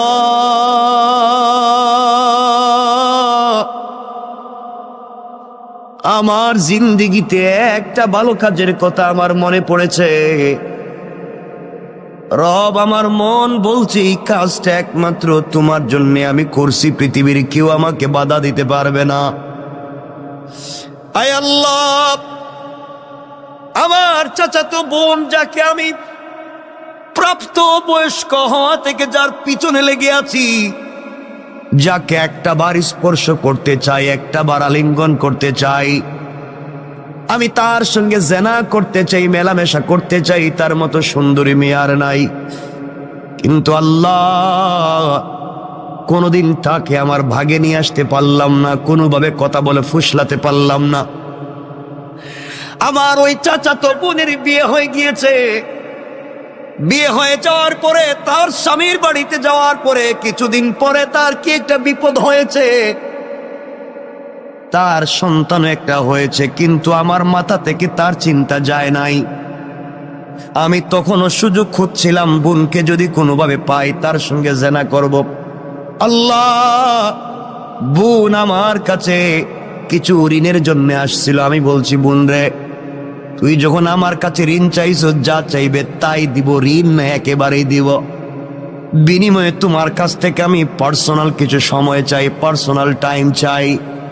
তুমি কি আমাকে একাকিত্বে, নির্জনে আমাকে সময় দিতে পারবা? আয় আল্লাহ তাআলা, আমার বোন দেখেছে এই পৃথিবীতে এই মুহূর্তে টাকা ছাড়া তার সন্তান বাঁচবে না, তার পরিবার চলবে না। সে টাকার জন্য রাজি হয়ে গিয়েছে। আমি তাকে টাকা দিয়ে দিয়েছি, আয় আল্লাহ, আমি নির্ধারিত সময় আর দিন বলে দিলাম। নির্ধারিত সময়ে যখন সে যে ঘর বলেছে আমি ঘরে পৌঁছে গেলাম। আমি ঘরের ভিতরে গিয়ে দেখি আমার বোন চুকের পানি ছেড়ে ছেড়ে কান্না করে আল্লাহরে বলছে, আল্লাহ, পুরা জিন্দগি সতীত্বের হেফাজত করেছি, পুরা জিন্দগি নিজের চরিত্রের হেফাজত করেছি। আল্লাহ, আজ না আমি বড় বিপদগ্রস্ত। আল্লাহ, কিছু ঋণ আনবার কারণে ও আমার সাথে জেনা করতে চায়, কুকর্মগুলাকে দূর করে তোমার দ্বীনের বুঝ দিতে। আল্লাহ, তার ভিতরে কি তোমার ভয় ঢুকাইয়া দিতে পারো না? আমি ঘরের ভিতরে গিয়ে আমার বোনের হাত ধরেছি। বোন ডাক দিয়া বলছে, বাইরে তোর ভিতরে কি আল্লাহর ভয় নাই? আল্লাহর কাছে ফিরে যাওয়ার কি তোমার ভয় নাই? রব বলেছে, ওয়াত্তাকু, ভয় করো ওই দিনকে, ইয়াওমান তুরজাউনা ফীহি ইলাল্লাহ, ভয় করো ওই দিনকে যেই দিন আমার কাছে তোমাকে ফিরে আসা লাগবে, ওই দিন তোমার হিসাব তোমাকে দেওয়া লাগবে। ও ভাই, তোর ভিতরে কি ভয় নাই? রব বলে দিয়েছে, ওই দিন যে অপকর্ম করবে, দুনিয়ার জমিনে যে গুনাহ করবে, কিয়ামতের দিনে আল্লাহ তার আমলনামা তার হাতে সোজা সোজা দিবেন না। হাতটাকে বুকের ভিতরে ঢুকাইয়া ভেঙ্গে পিছন দিকে দিবেন, আর ফেরেশতাদেরকে বলবেন, গোলামের হাতে তার কিতাব আমলনামাটা দিয়ে দাও। আল্লাহ বলবেন, ইকরা কিতাবাকা কাফা বিনাফসিকাল ইয়াওমা আলাইকা হাসিবা। বান্দারে, জীবনে যা করছো গোলাম, চলার পথে যা করছে, যে তোমার হাতে ধরাইয়া দিলাম, তুমি পড়ো। এমন সময় ফেরেশতারা বলবে, আল্লাহ, ওর মুখটা চোখটা তো সামনের দিকে, ওর হাত যে বুকের ভিতরে ঢুকাইয়া পিছন দিকে বের করলেন, আমলনামা তো পিছনে দিলেন, চেহারা সামন দিকে, আমলনামা পিছন দিকে, ও কেমনে দেখবে? আল্লাহ, আমলনামাকে ঘুরাইয়া সামনে নিয়ে আসবো। ও আবার ভাই, তুই শুন, আল্লাহ ডাক দিয়া বলবেন, না না, ওর আমলনামার সামনে আনা যাবে না, আমলনামার সামনে দেওয়া যাবে না। ফেরেশতারা বলবে, আল্লাহ, তাইলে আমলনামা পড়বে কেমনে? আল্লাহ বলবেন, শোনো ফেরেশতারা, ওর ঘাড়টারে মটকাইয়া দাও, ওর ঘাড়টারে মটকাইয়া পিছন দিকে করে দাও, চিৎকার করে যেন কানতে থাকে, চিৎকার করতে থাকে। ভাইরে, তোর হাতটা বুকের ভিতরে ঢুকাইয়া পিছন দিকে বের করা হবে, এরপরে তোমার ঘাড়কে মটকাইয়া দেওয়া হবে। এরপর আল্লাহ বলবেন, খুযূহু ফাগুল্লুহু সুম্মাল জাহিমা সাল্লু। ওরে ধরো রে, ভালো করে ধরো, আর জাহান্নামের গরম শিকল দিয়া হাত পায়ে দড়ি লাগাও, অপমানিত গোলামের ন্যায় টেনে টেনে জাহান্নামে নিয়ে যাও। কেন রে ভাই, তুই এই গুনার কাজ করে আমার সঙ্গে এত অপরাধ করবি? কেন রে ভাই, তুই জাহান্নামের আগুনে জ্বলবি? ভাই, তোর মনে কি আল্লাহর ভয় নাই? তোমার মনে কি জাহান্নামে যাওয়ার ভয় নাই? তোমার মনে কি আল্লাহর সামনে দাঁড়াবার ভয় নাই? তুমি কেমনে আমার সঙ্গে ওই নাফরমানি করবা? আয় আল্লাহ, আমি তো গিয়েছিলাম জেনা করতে, যাকে আমার জীবন যৌবন দিয়ে স্বপ্নে দেখি, যাকে আমি স্বপ্নে লালন করি, পুরা জিন্দগি থেকে যাক থেকে একটা মিনিট পেতে চাই, পুরা জিন্দগি ভর যাকে নিয়ে স্বপ্ন দেখছি, আমার ওই বোনকে আমার হাতের মুঠোয় পাইছি, শুধু তার হাত স্পর্শ করছি, আমি শুধু তার হাত ধরছি। ওই সময় বোন আমাকে এই ওয়াজ শোনাইয়া দিছে, আল্লাহ, ওই দিন একাকিত্বে নির্জনে পৃথিবীর কোনো মানুষ নাই, একমাত্র আমার বোন আর আমি ছাড়া। ওই দিন আমি তো গিয়েছিলাম খারাপ কাজ করতে, কিন্তু বোনের 1 মিনিটের বক্তব্য শুনে তোমার ভয়ের কথা আমার ভিতরে ঢুকে গিয়েছিল। আমি আমার বোনের হাত ছেড়ে দিয়া ঘর থেকে বের হয়ে তোমাকে চিৎকার করে বলেছিলাম, আল্লাহ তোমাকে ভয় পাইছি, বোনের কথায় হাত ছেড়ে দিয়েছি, আর জেনা করব না, এই বলে ঘর থেকে বের হয়েছিলাম, আর জিন্দেগিতে বোনের দিকে চোখ তুলে তাকাই নাই। আল্লাহ তাআলা ওই দিন তো কোনো পুলিশ ছিল না, র্যাব ছিল না, border guard, CID, DIB, NSI, DGFI কেউ ছিল না। একমাত্র তোমার কথা শুনে তোমার ভয় আমার দিলে ঢুকে গিয়েছিল। তুমি বলেছো ওয়াত্তাকু ইয়াওমান তুরজাউনা ফীহি ইলাল্লাহ, আমার কাছে তো ফিরে আসা লাগবে। ওই যে ভয় ঢুকে গিয়েছিল, ভয়ের কারণে আমি হাত ছেড়ে দিয়েছি। আল্লাহ ওই দিনের কাজটা যদি একমাত্র তোমার ভয়ে, তোমার ভালোবাসায় হয়ে থাকে, আজকের মতো বিপদ থেকে বাঁচাইয়া দাও। ওই গোলাম দোয়া করতে দেরি হয়েছে, ওই গর্তের উপর থেকে পাথরটা 3 ভাগের 1 ভাগ অটোমেটিক সরে গিয়েছে। আল্লাহু আকবার। চিন্তা করেন কি বলতে চাই। আল্লাহর গোলাম বুঝতে পেরেছে। এবার আপনারাও বুঝেন, জীবনে ভালো কাজ করলে রব কিন্তু ফিডব্যাক দিবে। আপনি আল্লাহর পক্ষ থেকে বারাকাত পাবেন, এতে কোনো সন্দেহ নাই। কাজটা যদি হয় নির্বেজাল আল্লাহর জন্যে, খালিস নিয়তি আল্লাহর জন্য যদি হয়, দুনিয়ায় ইজ্জতের জিন্দেগি পাবেন, আখিরাতেও রবের কাছ থেকে পুরস্কার পাবেন। ওই জন্য 2 হাত জোড় করে আপনাদেরকে বলি, প্রয়োজনে আপনাদের পায়ে ধরি বলি, বলেন যদি বাসায় গিয়া পায়ে ধরতে তাও ধরি। আল্লাহর ওয়াস্তে চলার পথে রবকে ভয় করা শিখুন, হারাম কাজ থেকে নিজেকে বাঁচান। যেই সন্তান পরিবার আত্মীয় স্বজনের জন্য এত কষ্ট করি, কিয়ামতের দিন কিন্তু কেউ আমার আপনার আশেপাশে থাকবে না। সন্তান বাবার পরিচয় দিবে না, স্ত্রী স্বামীর পরিচয় দিবে না, মা বাবা সন্তানের পরিচয় দিবে না। ওই সময় একমাত্র নেক আমল তোমার আমার কল্যাণে আসবে। কথায় কথা চলে আসছে, মাঝখান দিয়া বলে দেই, যদি আপনি জিন্দেগিতে দুনিয়ার জমিনে কোরআন তিলাওয়াত করা শিখতে পারেন, কোরআন তিলাওয়াত করেন, শুধুমাত্র কোরআন তিলাওয়াত, এত ছোট্ট একটা আমলও যদি করেন, আল্লাহর রাসূল সাল্লাল্লাহু আলাইহি ওয়াসাল্লাম বলে দিয়েছে, পৃথিবীর জমিনে কেউ যদি কোরআন তেলাওয়াতকারী হয়, ওই কোরআন তেলাওয়াত তাকে জান্নাতে না পৌঁছানো পর্যন্ত আল্লাহর দরবারে সুপারিশের শাফাআত করা বন্ধ করবে না। সুবহানাল্লাহ পড়েন। কথায় কথা চলে আসছে, মধ্যখানে 1 মিনিটে বলে দিই, আল্লাহর গোলাম দুনিয়ার জমিনে আল্লাহর গোলাম ইন্তেকাল করেছে। কবরে যাওয়ার পরে সবাই মিলে, আত্মীয় স্বজন মিলে গোসল করাইয়া, কাফন পরাইয়া, হাতে পায়ে বেড়ি দড়ি লাগাইয়া, রশ্মি দিয়া বেঁধে সাদা কাপড়ে প্যাকেটিং করে সবাই মিলে নিয়ে যায়, তাকে কবরের দিকে নিয়ে যায়। বান্দা চোখের পানি ছেড়ে ছেড়ে কান্দে আর বলে, সন্তান তোর জন্য না ঢাকা শহরে এত সুন্দর বাড়ি বানাইলাম, তুই কেমনে আজকে বাপরে বান দিয়া তুই কই নিয়ে যাস? ও সন্তান, তোর জন্য না এত বাপ এত কষ্ট করলাম, তুমি আমারে আজকে কোথায় নিয়ে যাও, কোন কবরে? সন্তান বলছে, হয়তো জুরাইন কবরস্থানে, আজিমপুর গুরুস্থানে, কোন জায়গায় নিয়ে যায়? সন্তান নিয়ে যায়, বাবা কাফনের ভিতর থেকে কান্দে, কেউ দুনিয়ার আওয়াজ শুনে না। ডাক দিয়া দেখে তার ভাইও তার খাটিয়ায় ধরছে। বাইরে ডাক দিয়া বলে, ভাই রে, আমার গলা না জড়াইয়া নাকি তুই ঘুমাইতি না? আমার গলা না জড়াইলে নাকি তোর ঘুম আসতো না? ছোটবেলায় 2 জন খেতে বসলে কত দুষ্টামি করছি, 2 ভাই মিলে দুনিয়ার জমিনে কত দুষ্টামি করলাম। কেমনে রে ভাই তুই আজকে আমাকে, কেমনে তুই আমাকে ভুলে গিয়া জাহান্নামের কবরের দিকে নিয়ে যাস? ভাই ও কথা শুনবে না, তাকে দেখবে তার কলিজার টুকরা বন্ধু, সেও খাটিয়ে ধরে আছে, কবরের কাছে নিয়ে বলছে, মিনহা খালাকনাকুম ওয়া ফিহা নুঈদুকুম ওয়া মিনহা নুখরিজুকুম তারাতান উখরা। সবাই ডাক দিয়ে বলতেছে, ওখান থেকেই তুমি আসছিলা, আবার তোমাকে মাটিতে ঢুকাইয়া দিতেছি, কিয়ামতের দিন কিন্তু তুমি ওখান থেকেই উঠবা।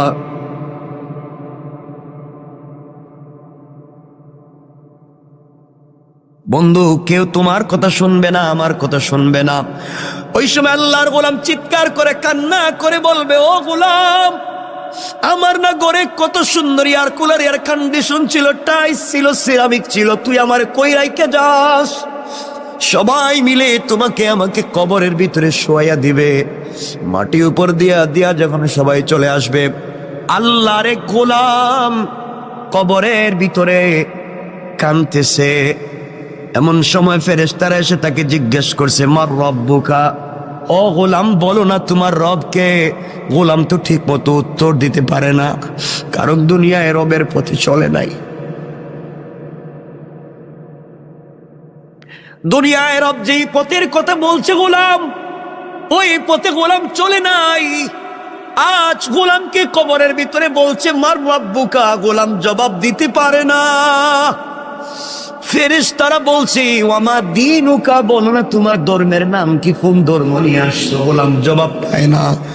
গোলামকে বলা হয়েছে, বলো না মান হাদার রাজুলু আল্লাযী বুইসা ফীকুম, ওই ব্যক্তির চিনুনি দেখো তো, যেই ব্যক্তিকে তোমাদের হিদায়াতের জন্য পাঠানো হয়েছিল। আল্লাহর রসুলের চেহারা এভাবে উঠাইয়া ধরে বলবে, দেখো তো এই লোকটারে চিনুনি? তুমি আমি যদি দুনিয়ার জমিনে রসুলের চরিত্র নিয়ে, রসুলের আদর্শ নিয়ে কবরে যাই, তাহলে ওই লোকটারে দেখাইলে আমরা চিনতে পারবো আমার রসুল। কবরে দেখাইলে বলতে পারবো, ইয়া রাসূলুল্লাহ, দুনিয়ায় না আপনাকে দিল দিয়ে ভালোবেসেছি, কবরে রসুলের চেহারা দেখে চিনতে পারবেন।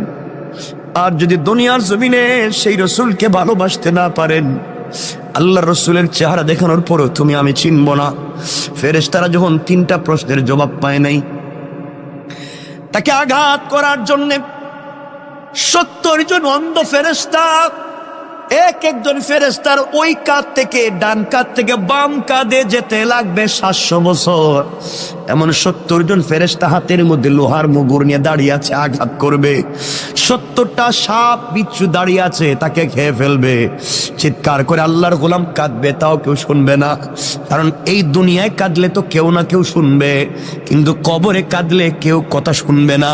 ওই দিন একমাত্র রব শুনবেন। দুনিয়ায় রবরে শুনাইয়া যাও, কবরে গেলেও রব তোমার কথা শুনবেন। এমন সময় গোলাম দেখতেছে কবরের 2 পার্শ্বের মাটি অনেক দূর পর্যন্ত চলে গিয়েছে। এত দূর পর্যন্ত মাটি গিয়েছে, আল্লাহর গোলামকে আঘাত করবার জন্য, কবরের মাটি চাপ দেওয়ার জন্য এভাবে আসতেছে। এক পাঁজরের হাড় অপর পাঁজরে ঢুকে যাবে। আল্লাহর গোলাম চক্ষু বন্ধ করে দিয়েছে। চক্ষু বন্ধ করে চিৎকার করে ডাক দিয়া কবরের ভিতরে বলছি, আল্লাহ, কেউ নাই, এই বিপদে আমার সন্তানও নাই, সন্তান আমার বিছানায় ঘুমায়। স্ত্রী হয়তো অন্যের হাত ধরে অন্য কাউকে বিয়ে করে ফেলেছে, বা এগুলা হয়তো আমার সম্পত্তি এত মুহূর্তে বাগ বাটুয়ারা করে ফেলছে। আল্লাহ, আমার দোকানের গদিতে হয়তো আরেকজন বসে গিয়েছে। আমি মনে করছিলাম আমি ছাড়া মনে হয় দুনিয়া চলবে না, এখন দেখি আমি ছাড়া আমার ঘরও চলে, আমি ছাড়া আমার দোকানও চলে। আজ এই সন্তানেরা আমাকে ছাড়া চলতো না, এরাও দেখি এখন চলে। যে স্ত্রী আমাকে জড়িয়ে না ধরে ঘুমাইতো না, স্ত্রীও দেখি চলে। আল্লাহ, দুনিয়া তো আগের জায়গায় আছে, কিন্তু আমি যে নাই, আমার কথা কেউ মনে করে না। গোলাম কান্দে, চিৎকার করে কান্দে। এমন সময় দেখে তার পাঁজরে হাত এক পাশে ঢুকায় দেওয়ার জন্য কবরের মাটি যখন তাকে আঘাত করবার জন্য আসছে, চিৎকার করে কাঁদতেছে। হঠাৎ করে অনুভব করে তার বুকের উপরে কে যেন ছোট্ট ছোট্ট পা দিয়া হেঁটে যায়। কিরে, আমার বুকের উপরে আবার হাঁটে কে? চক্ষু খুলে দিয়েছে। চক্ষু খুলে দেখে সবাই যার যার জায়গায় দাঁড়িয়ে আছে, কেউ আর আঘাত করে না। আর তাকাইয়া দেখে তার বুকের উপরে সবুজ চড়ুই পাখির মতো একটা পাখি তার বুকের উপরে হেঁটে হেঁটে যায়। আল্লাহু আকবার। গোলাম চিৎকার করে বলছে, কে রে তুমি? ডাইনে মাটি, বামে মাটি, নিচেও মাটি, উপরেও মাটি, তুমি কেমনে ঢুকলা? আমি তো অক্সিজেন নিতে পারি না। পাখি আল্লাহর কাছে বলছে, আল্লাহ তুমি আমার জবানটা খুলে দাও, আমি তোমার বান্দার সাথে 1 মিনিট কথা বলি। পাখির জবান খুলে দিয়েছেন। পাখি চিৎকার করে বলছে, আল্লাহর গোলাম, তুমি কাঁদবা না, তুমি আজকে টেনশন করবা না, তুমি অনেক কথার জবাব দিতে পারো নাই, কিন্তু আমি কি, আমি দুনিয়ার গাছের ডালে ডালে বসে সাধারণ পাখি না, আমি দুনিয়ায় বসবাস করার দুনিয়ার কোনো প্রাণী আর পাখি না, আমি হলাম তুমি এত কিছুর ভিতরেও যে প্রতিদিন ঘুমানোর আগে, এশার পরে ঘুমানোর আগে তুমি যে প্রতিদিন সূরা মুলক তিলাওয়াত করে ঘুমাইতে, আমি হইলাম সেই সূরা মুলক। আল্লাহ আমাকে পাখির সূরত ধরাইয়া তোমার বুকের উপরে বসাইয়া দিয়েছে। ও আল্লাহর গোলাম, নাওম কা নাওমাতিল আরুস, তুমি আমার ডানার নিচে ঘুমাও। এই বলে ছোট্ট পাখিটা তার দুইটা ডানা কবরের দুই পারে ধাক্কা দিয়ে রেখে দিয়ে বলছে, ঘুমাও। বান্দা বলছে, পাখি রে, তোর পাতলা হালকা দুইটা ডানা দিয়া কি কবরের মাটিরে আটকায় রাখতে পারবে? পাখি বলতেছে, ঘুমাও। ফুলসজ্জার রাত্রে স্বামী স্ত্রী যেভাবে ঘুমিয়ে যায়, কখন সূর্য উদিত হয় বলতে পারে না, কখন সকাল হয় বলতে পারে না, তুমি এইভাবেই আমার ডানার নিচে ঘুমাইয়া যাও, কিয়ামতের দিন পর্যন্ত আমি তোমার বুকের উপরে বসে গেলাম, এই কবরে কেউ তোমাকে আযাব দিতে পারবে না।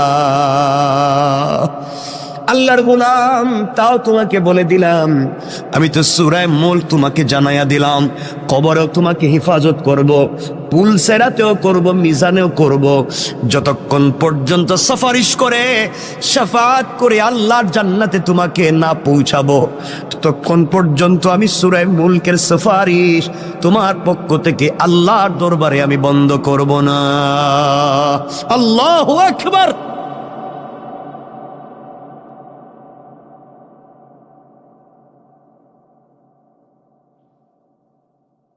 চিন্তা করেন।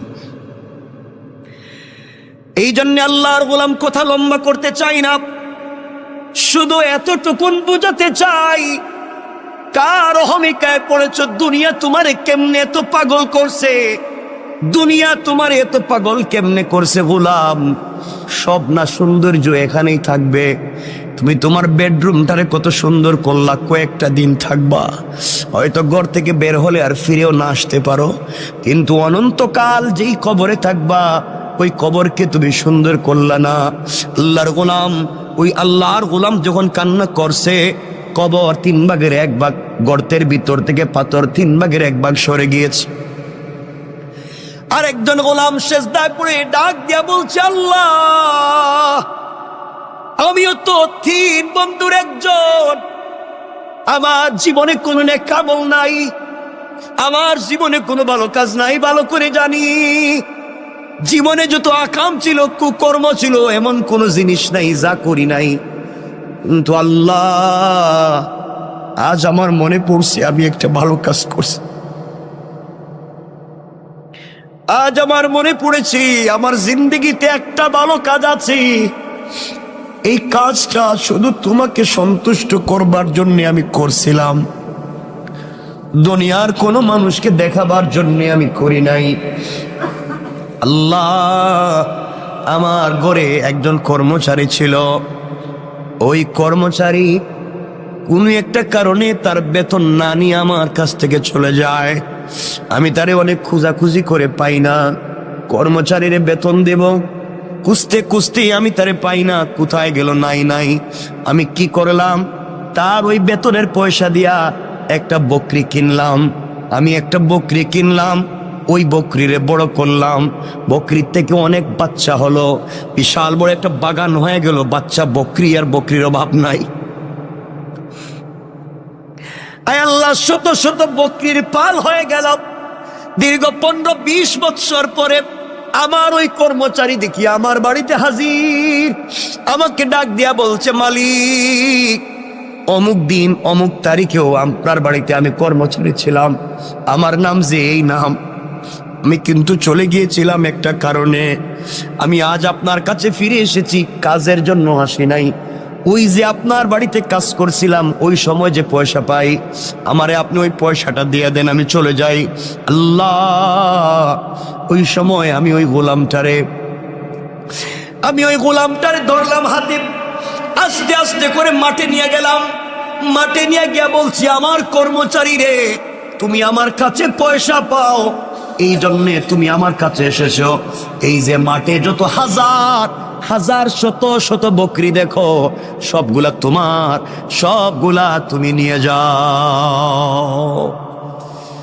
আমার কর্মচারী আমার দিকে তাকায় টিটকারি করে আর বলছে, মালিক, আমি একজন কর্মচারী বলে কি আপনি আমার সঙ্গে দুষ্টামি করলেন? আমি আপনার দুষ্টামির জন্য আসি নাই। আমার এত হাজার হাজার লাখ টাকার বকরির দরকার নাই। আমি আপনার কাছে যেই টাকা পাই ওটা দিয়ে দিলেই তো আমি চলে যাব, এত কিছুর দরকার নাই।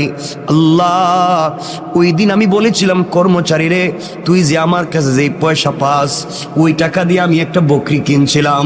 ওই বকরি কিনে বাচ্চা দিতে দিতে দিতে দিতে তো হাজার হাজার হইছে। এই জন্য একটাও আমার না। এতদিন আমি ছিলাম আমানতদার, তোর এগুলার দেখাশোনা করছি, তোর জিনিসরা আমি দেখাশোনা করে রাখছি। জানি না ঠিক মতো আমানত রক্ষা করতে পারছি কিনা, তোমার সম্পদের আমানত রক্ষা করতে পারলাম কিনা। মালিক তার কর্মচারীরে বলতেছে, আর আমরা কর্মচারীর সঙ্গে যে ব্যবহার করি, মনে রাখবেন আজকে সে কর্মচারী, কাল হয়তো আখেরাতে সে মালিক হয়ে যাবে। আপনি গোলামের মতো তার পিছনে ঘুরবেন। তার দিলে যদি কষ্ট দেন, কোনোভাবে যদি সে কষ্ট পায়, কিয়ামতের দিন বুঝবেন কর্মচারীর আপনার কি প্রয়োজন, ওই দিন বুঝবেন। এই জন্য আল্লাহর ওয়াস্তে, আল্লাহ যাদেরকে পয়সার মালিক বানাইছেন, কর্মচারীর সঙ্গে খারাপ আচরণ করবেন না, খারাপ ব্যবহার করবেন না। আমার বন্ধুগণ, ওই দিন বুঝবেন আমার কথাটার কত দাম ছিল, কত লৌড ছিল। আল্লাহর গোলামের কথা শুনে কর্মচারী সিজদায় পড়ে ডাক দিয়া বলেছে, আল্লাহ, যেই মালিক কর্মচারীর পয়সার আমানত রক্ষা করার জন্য এত বড় বড় বড় বিজনেস বানাইছে, বকরির পাল বানাইছে, আল্লাহ, আমার ওই মালিক রে দুনিয়ায় ইজ্জতের জিন্দেগি দিও, ইন্তেকালের পরে জান্নাতুল ফিরদাউস দিও। আল্লাহু আকবার। আয় আল্লাহ, ওই দিন যে হাসি মুখে আমি আমার কর্মচারীর কাছে যে সম্পদগুলা তাকে ফিরাইয়া দিলাম, তার ওই টাকা দিয়া যে এত কিছু বানাইলাম, আমি চাইলে ওই সময় তাকে যে টাকা সে পায়, 500 দিনার 100 দিনার দিরহাম পায়, ওটা দিয়ে দিলেই সে খুশি হয়ে যাইতো। কিন্তু এতদিন পরে আসছে, আমি তারে একটা বকরি দিলেই সে খুশি হয়ে যাইতো। আমি তারা যে হাজার হাজার বকরি দিয়ে দিলাম, এই যে একমাত্র আমানত রক্ষা করার জন্যে। আমানত রক্ষা করলাম, এই যে তোমাকে ভালোবেসে তোমার ভয়ে আমি ওই কাজ করলাম। আল্লাহ, ওই দিনের কাজ যদি তোমার কাছে পছন্দ হয়, আজ কি তুমি আমাদেরকে বিপদ থেকে বাঁচাতে পারো না? তুমি না বলছো ভালো কাজ করে দোয়া চাও, কল্যাণের কাজ করে কল্যাণের উসিলা নিয়ে দোয়া চাও। আয় আল্লাহ, এই ভালো কাজের কথা স্মরণ করে তোমার কাছে হাত উঠে দোয়া চাইলাম। বলো না, তুমি কি আমাদেরকে ক্ষমা করে দিবা না, বাঁচাবা না? আল্লাহর গোলাম ওইভাবে কান্না করে দোয়া করতে দেরি হয়েছে, তাদের মাথার উপর থেকে ওই পাথরের 3 ভাগের 2 ভাগ সরে গিয়েছে। আল্লাহু আকবার। 2 ভাগ সরে গিয়েছে।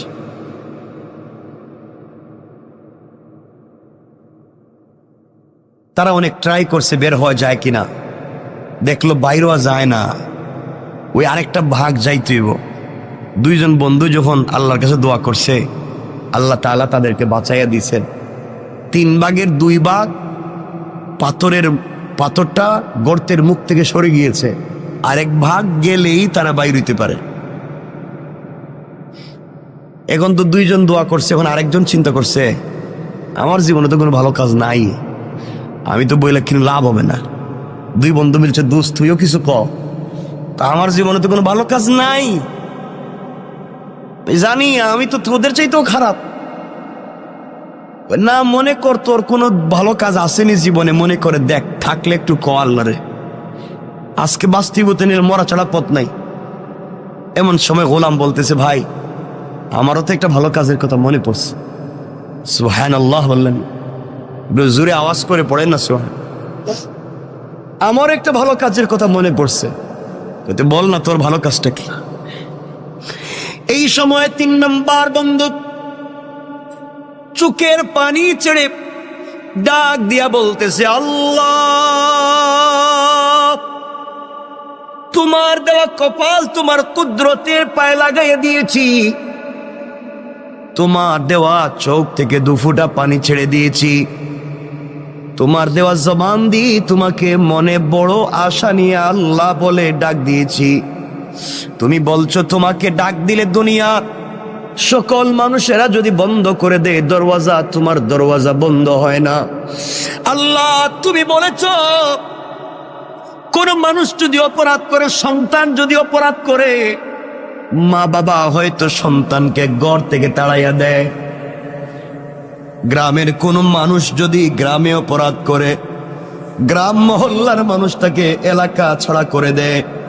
আল্লাহ, কোন ছাত্র যদি ক্লাসে অপরাধ করে, টিচার তাকে ক্লাস থেকে বের করে দেয়।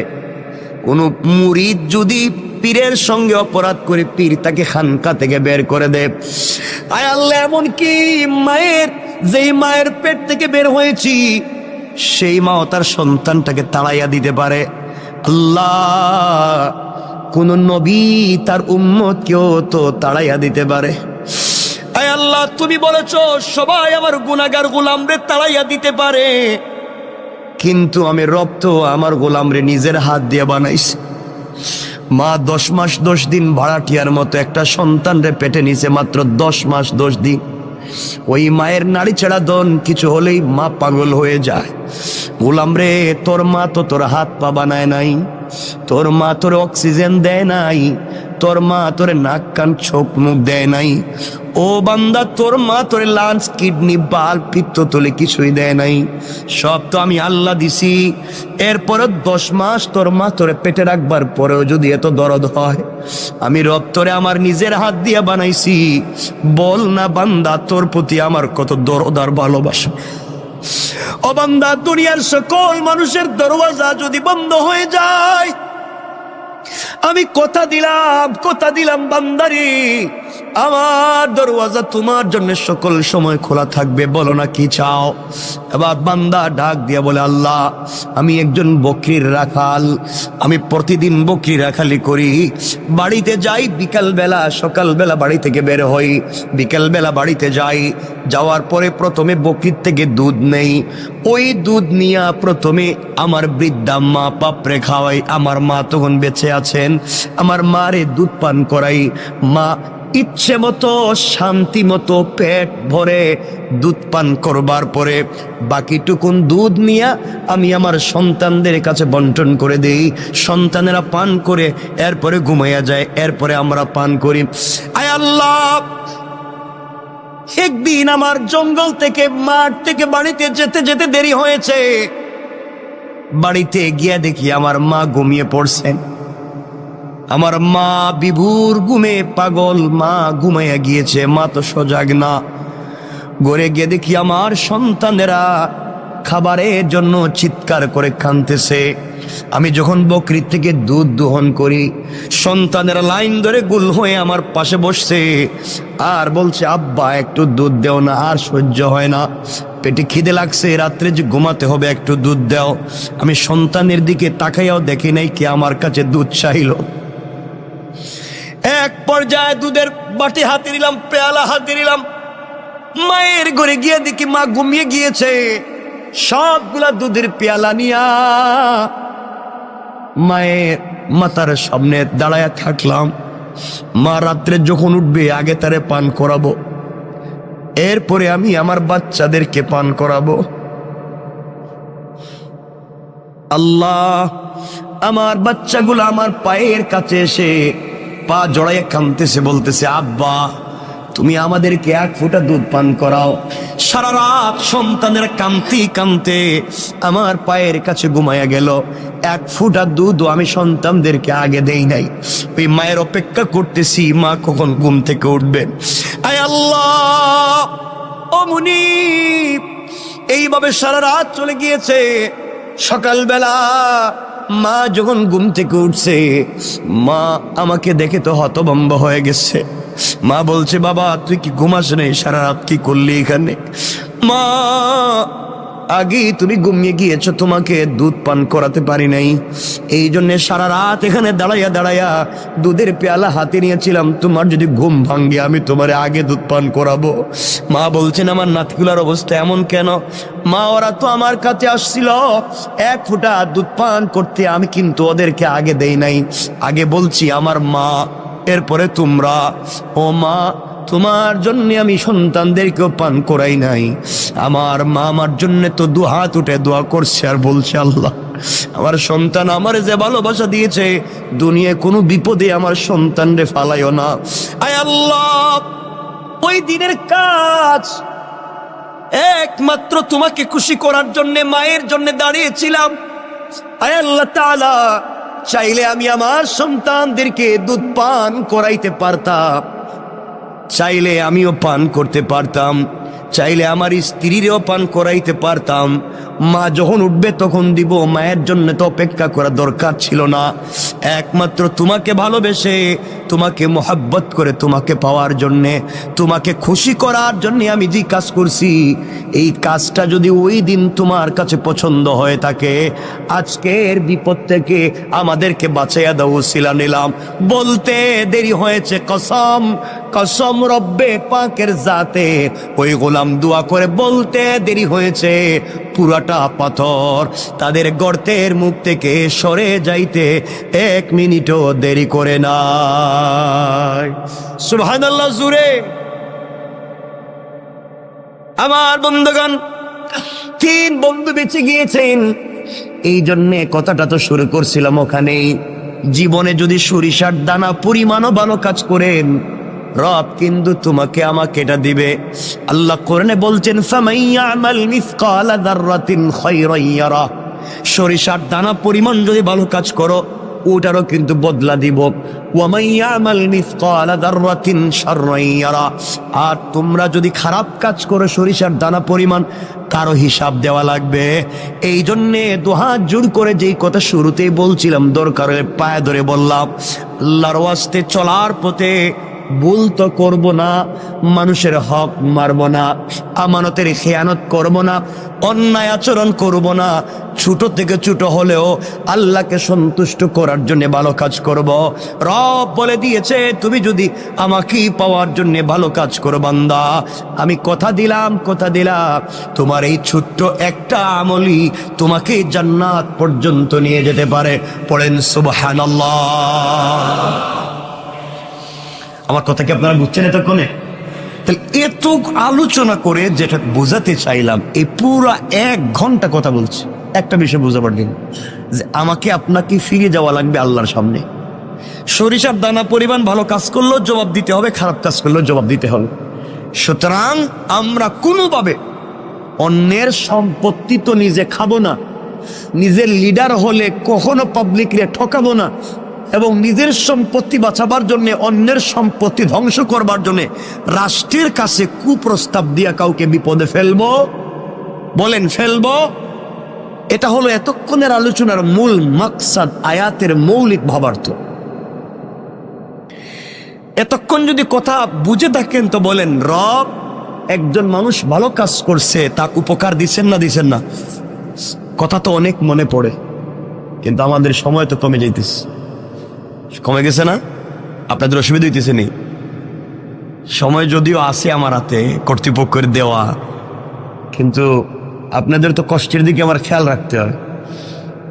যেন কষ্ট হইতেছে কিনা বুঝতেছি না, হয় না? বেশি নিব না, যদিও লম্বা হয় আমি নিব না। কথা বলতে চাই, রব বলেছে উপকার করলে তিনি দিবেন কি দিবেন না?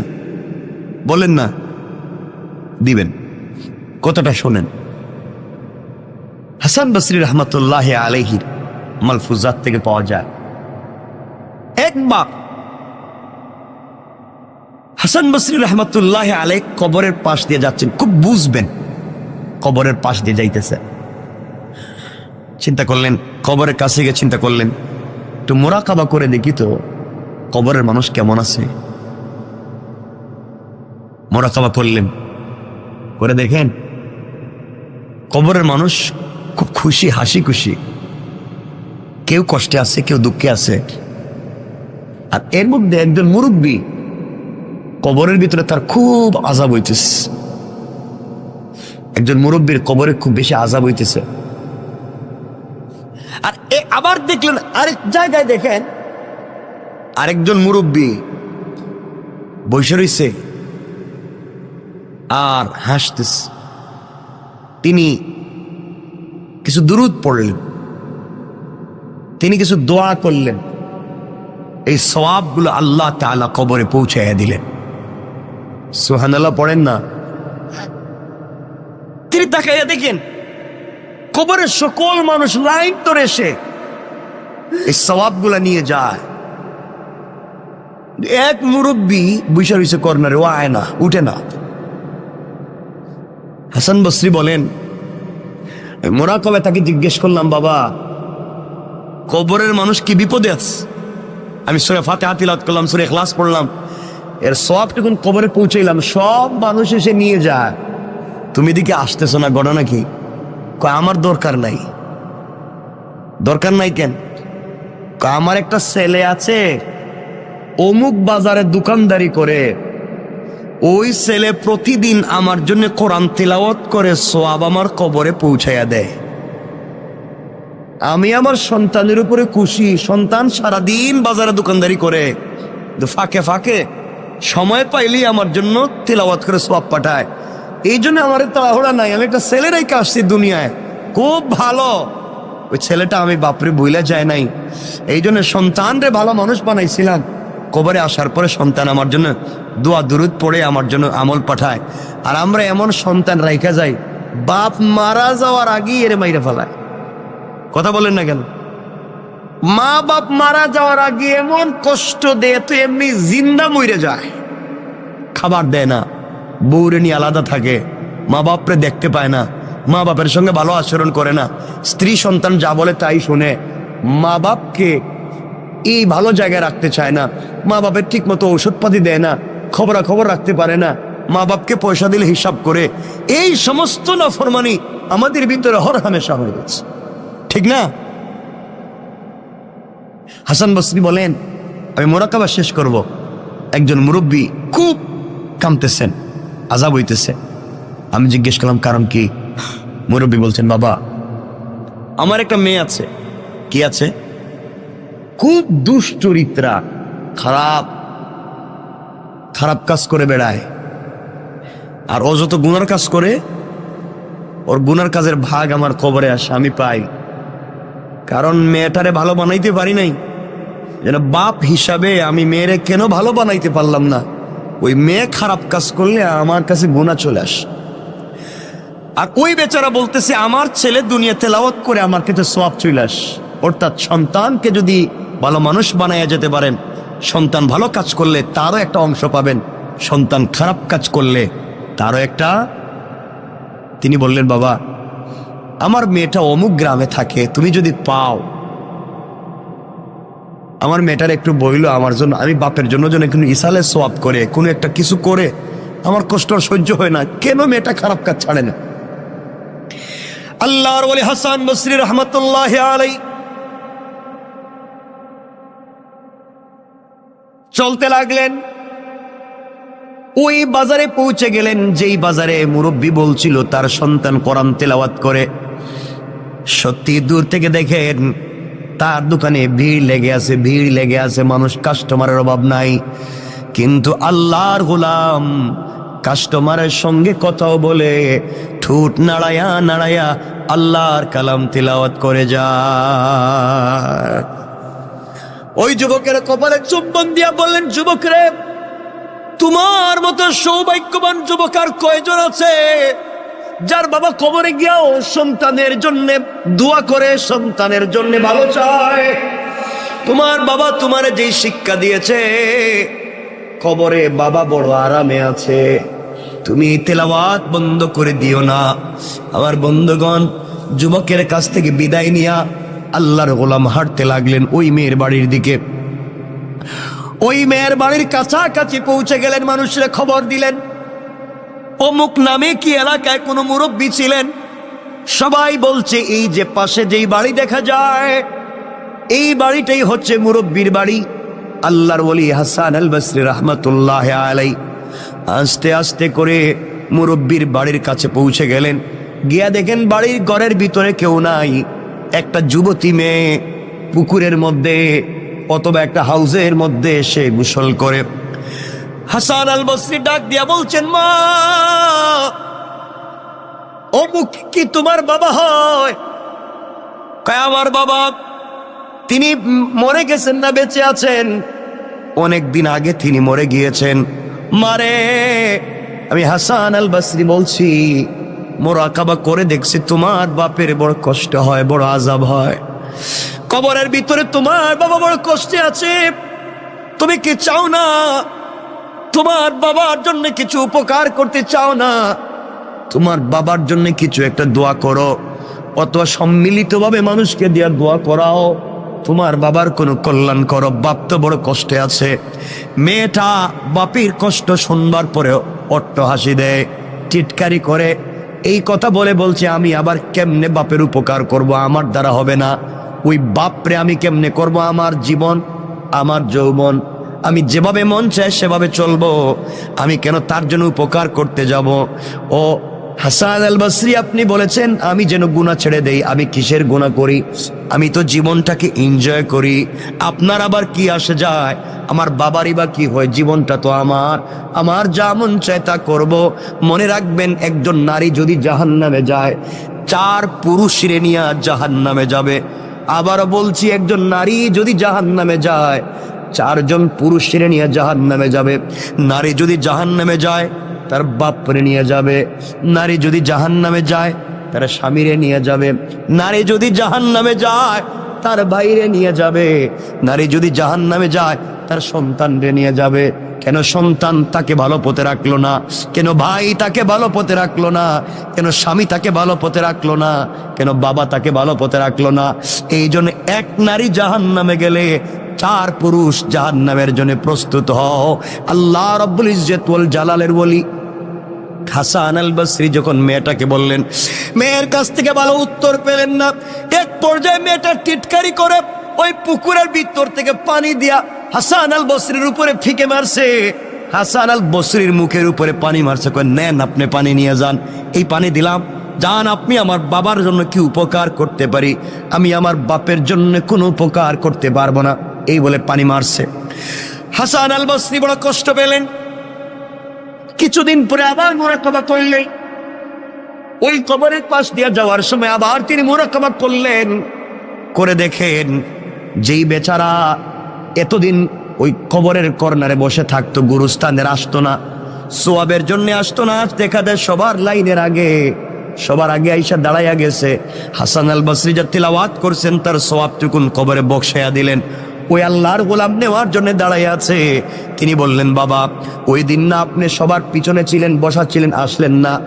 আজ কেন আপনি সবার আগে আগে আসলেন? আল্লাহর গোলাম চুকের পানি ছেড়ে ডাক দিয়ে বলছে, হাসান আল বসরি, ওই দিন আমি আসিনি, আমার সন্তান দুনিয়ার জমিনে বেঁচে ছিল, আমার জন্য তিলাওয়াত করে সোয়াব পাঠাইছে। গত কয়েকদিন আগে আমার সন্তানটাও মরে গেছে। এখন কেউ আর আমার জন্য তিলাওয়াত করে সোয়াব পাঠায় না। এই জন্যে আমার জন্য আর কেউ নাই। ওই জন্যে আমিও লাইনে দাঁড়াইছি। ও বাবারা, এই জন্য সন্তান রে ভালো মানুষ বানাইয়া যাও, অথবা অন্যের সন্তান রে হাফিজ আলিম বানাইয়া যাও, অথবা মসজিদ মাদ্রাসার সঙ্গে সম্পর্ক রেখে যাও। একটা মসজিদের সঙ্গে একটা ইটের টুকরা দিয়েও যদি সম্পর্ক করতে পারো, কিয়ামত পর্যন্ত কবর থেকেও সোয়াব পাইবা। একজন গরিবের বাচ্চারা যদি হাফিজ আলিম বানাইয়া যাইতে পারো, ওই হাফিজ আলিম থেকে পৃথিবীতে যতদিন পর্যন্ত আরো হাফিজ আলিম বনবে, আরো কোটি কোটি মানুষ হবে, সবার কাছ থেকে তুমি সোয়াব পাইবা। সুবহানাল্লাহ পড়েন না? আমিও আপনাদের দোয়ায়, আমি তো আলহামদুলিল্লাহ করাইতেছি আমাকে দিয়ে। আমি সিলেটে, আমার এলাকায়, জন্ম যেখানে, আমি একটা প্রতিষ্ঠান, প্রায় 40 কোটি টাকা আমরা ওই যে এই সপ্তাহে ভিত্তিপ্রস্তর করবো ইনশাল্লাহ। মাদ্রাসা চলতেছে অলরেডি, বাকি বিল্ডিংয়ে ভিত্তিপ্রস্তর হয় নাই, টিন শেড। এই সপ্তাহেই আমরা 10 তলা ফাউন্ডেশন দিয়ে ভিত্তিপ্রস্তর করতেছি। কারণ 100 জন ইয়েতিম, একেবারে ইয়েতিম বাচ্চাকে আমরা টোটাল হাফিজ আলিম আমাদের খরচে বানাবো ইনশাল্লাহ। 100 জন। এভাবে চলতে থাকবে। আমরা নিচে মসজিদ করতেছি দোতলা পর্যন্ত, উপর থেকে মাদ্রাসা করতেছি, মহিলাদের জন্য আইটি করতেছি, কারিগরি করতেছি, মহিলাদের জন্য এবং বাচ্চা পুরুষের জন্য আমরা একটা মিক্স, আমরা একটা ভালো ব্রিটিশ কারিকুলামে আজহার এবং মদিনার আদলে একটা ইংলিশ মিডিয়াম ইন্টারন্যাশনাল একটা মসজিদ, মাদ্রাসা এবং স্কুলকে একীভূত করে একটা শিক্ষা সিলেবাস তৈরি করতেছি। আল্লাহ যেন কবুল করেন, দোয়া করবেন। এটা এই শহরে করার ইচ্ছা ছিল এবং এই শহরেই করতে চাইছিলাম এবং শুরুও করেছিলাম। আল্লাহ চাইলে এই শহরেও আমাকে দিয়ে খুব তাড়াতাড়ি আমরা করে ফেলবো ইনশাআল্লাহ, ইনশাআল্লাহ। এই মসজিদও তো মাদ্রাসা আছে না? নাই? চমৎকার একটা মাদ্রাসা আছে, কতগুলো বাচ্চা এখানে পড়ে, আমার খুব ভাল লাগে। বাচ্চাদের পড়া খুব ভাল লাগে, ওরা তো গুনাহ নাই তো, এজন্য ওদেরকে সময় দিবেন, মাদ্রাসার দিকে খেয়াল রাখবেন, জীবন উল্পাল্টে যাবে একবারে। মাদ্রাসার দিকে খেয়াল রাখবেন তো ইনশাআল্লাহ সবাই। আমার বন্ধুগণ, কত লম্বা হয়ে যাচ্ছে। আল্লাহর ওলি বুঝলেন ওই বেচারার ছেলে মারা গিয়েছে, এই জন্য আর সওয়াব পাঠায় না। হঠাৎ করে তাকাইয়া দেখেন ওই দিন যেই মুরব্বী লাইনে সবার সামনে ছিল, আজ দেখা যায় জান্নাতের গালিচায় বসে বসে জান্নাতি ফল খেয়ে যায়। আশ্চর্য হলে মোর মেয়ে তো জিনাকারী, ওই মেয়েটা তো আমার পানি দিয়ে টিটকারি করছে, ওর বাবা কবরে এত শান্তি পাইলো কেমনে জানতে চাই। জিজ্ঞাসা করে, বাবা তুমি আজকে কবরে এত শান্তি কেমনে? তোমার মেয়েরে তো বলছিলাম। কয়, আপনি আমার মেয়েরে বলছিলেন, আমার মেয়ে আমার জন্য এত বড় ভালো কাজ করছে, ওই ভালো কাজের উসিলায় আল্লাহ আমাকে মাফ করে জান্নাত দিয়ে দিয়েছে। আল্লাহর ওলি বলেন, না না, তোমার মেয়ে কোনো ভালো কাজ করে নাই। কই, আমি বলার পরে আমার এনে টিটকারি করছে। তোমার মেয়েটাকে তো কোনো ভালো কাজ করতে দেখলাম না, তো জিনাকারিনী। আল্লাহর ওলি মুরাকাবায় গিয়ে দেখেন ওই মেয়েটা টিটকারি করে, মস্কারা করে, এক হাতের মধ্যে পানি নিয়া, এক মুষ্টির মধ্যে পানি নিয়া হযরতে হাসান বসরির উপরে যে মারছিল, ওই পানিটা জমিনে পড়ছে। জমিনে ফাঁকা ছিল, ফাঁকার মধ্যে অনেক দিন থেকে একটা ব্যাঙ হা করে আসমানের দিকে তাকাইয়া বলছে, আল্লাহ তুমি কি বৃষ্টি দিবা না? তুমি কি আমারে পানি পান করাইবা না? আমি যে মরে যাই, কোন দিন মরি কেউ খবর রাখবে না। আল্লাহ তুমি কি আমাকে একটু পানি পান করাইয়া তো মারবা? ওই সময় ওই বেজে হাসান বসরির উপরে পানি মারছে, ওই পানিটা গিয়া ব্যাঙের মুখের মধ্যে পড়ছে। আল্লাহু আকবার, জোরে বলেন না। ব্যাঙ ওই পানি পান করে চিৎকার করে বলছে, আল্লাহ যে আমারে পানি পান করাইয়া বাঁচাইলো, তার কেউ যদি কবরে থাকে, আল্লাহ এর ওসিলায় তারে মাফ করে জান্নাত দিয়া দাও। আল্লাহ ওই দুয়ারে কবুল করছে, এই জন্য আল্লাহ আমার মাফ করে দিয়া জান্নাত দিয়ে দিয়েছে। পড়েন সুবহানাল্লাহ। অনেক কথা হয়ে গেছে আজকে, আর কথাকে লম্বা করতে চাই। আমার জন্য দোয়া আছে, আপনাদের জন্য দিল থেকে দোয়া থাকবে। আল্লাহ তাআলা আমাদের সবাইকে কবুল করুক। আজকে কোথায়, আমি তো চাইছিলাম তাফসির করতে, আজকে আমার মন চাইছিল, আমি রেডিও করছিলাম,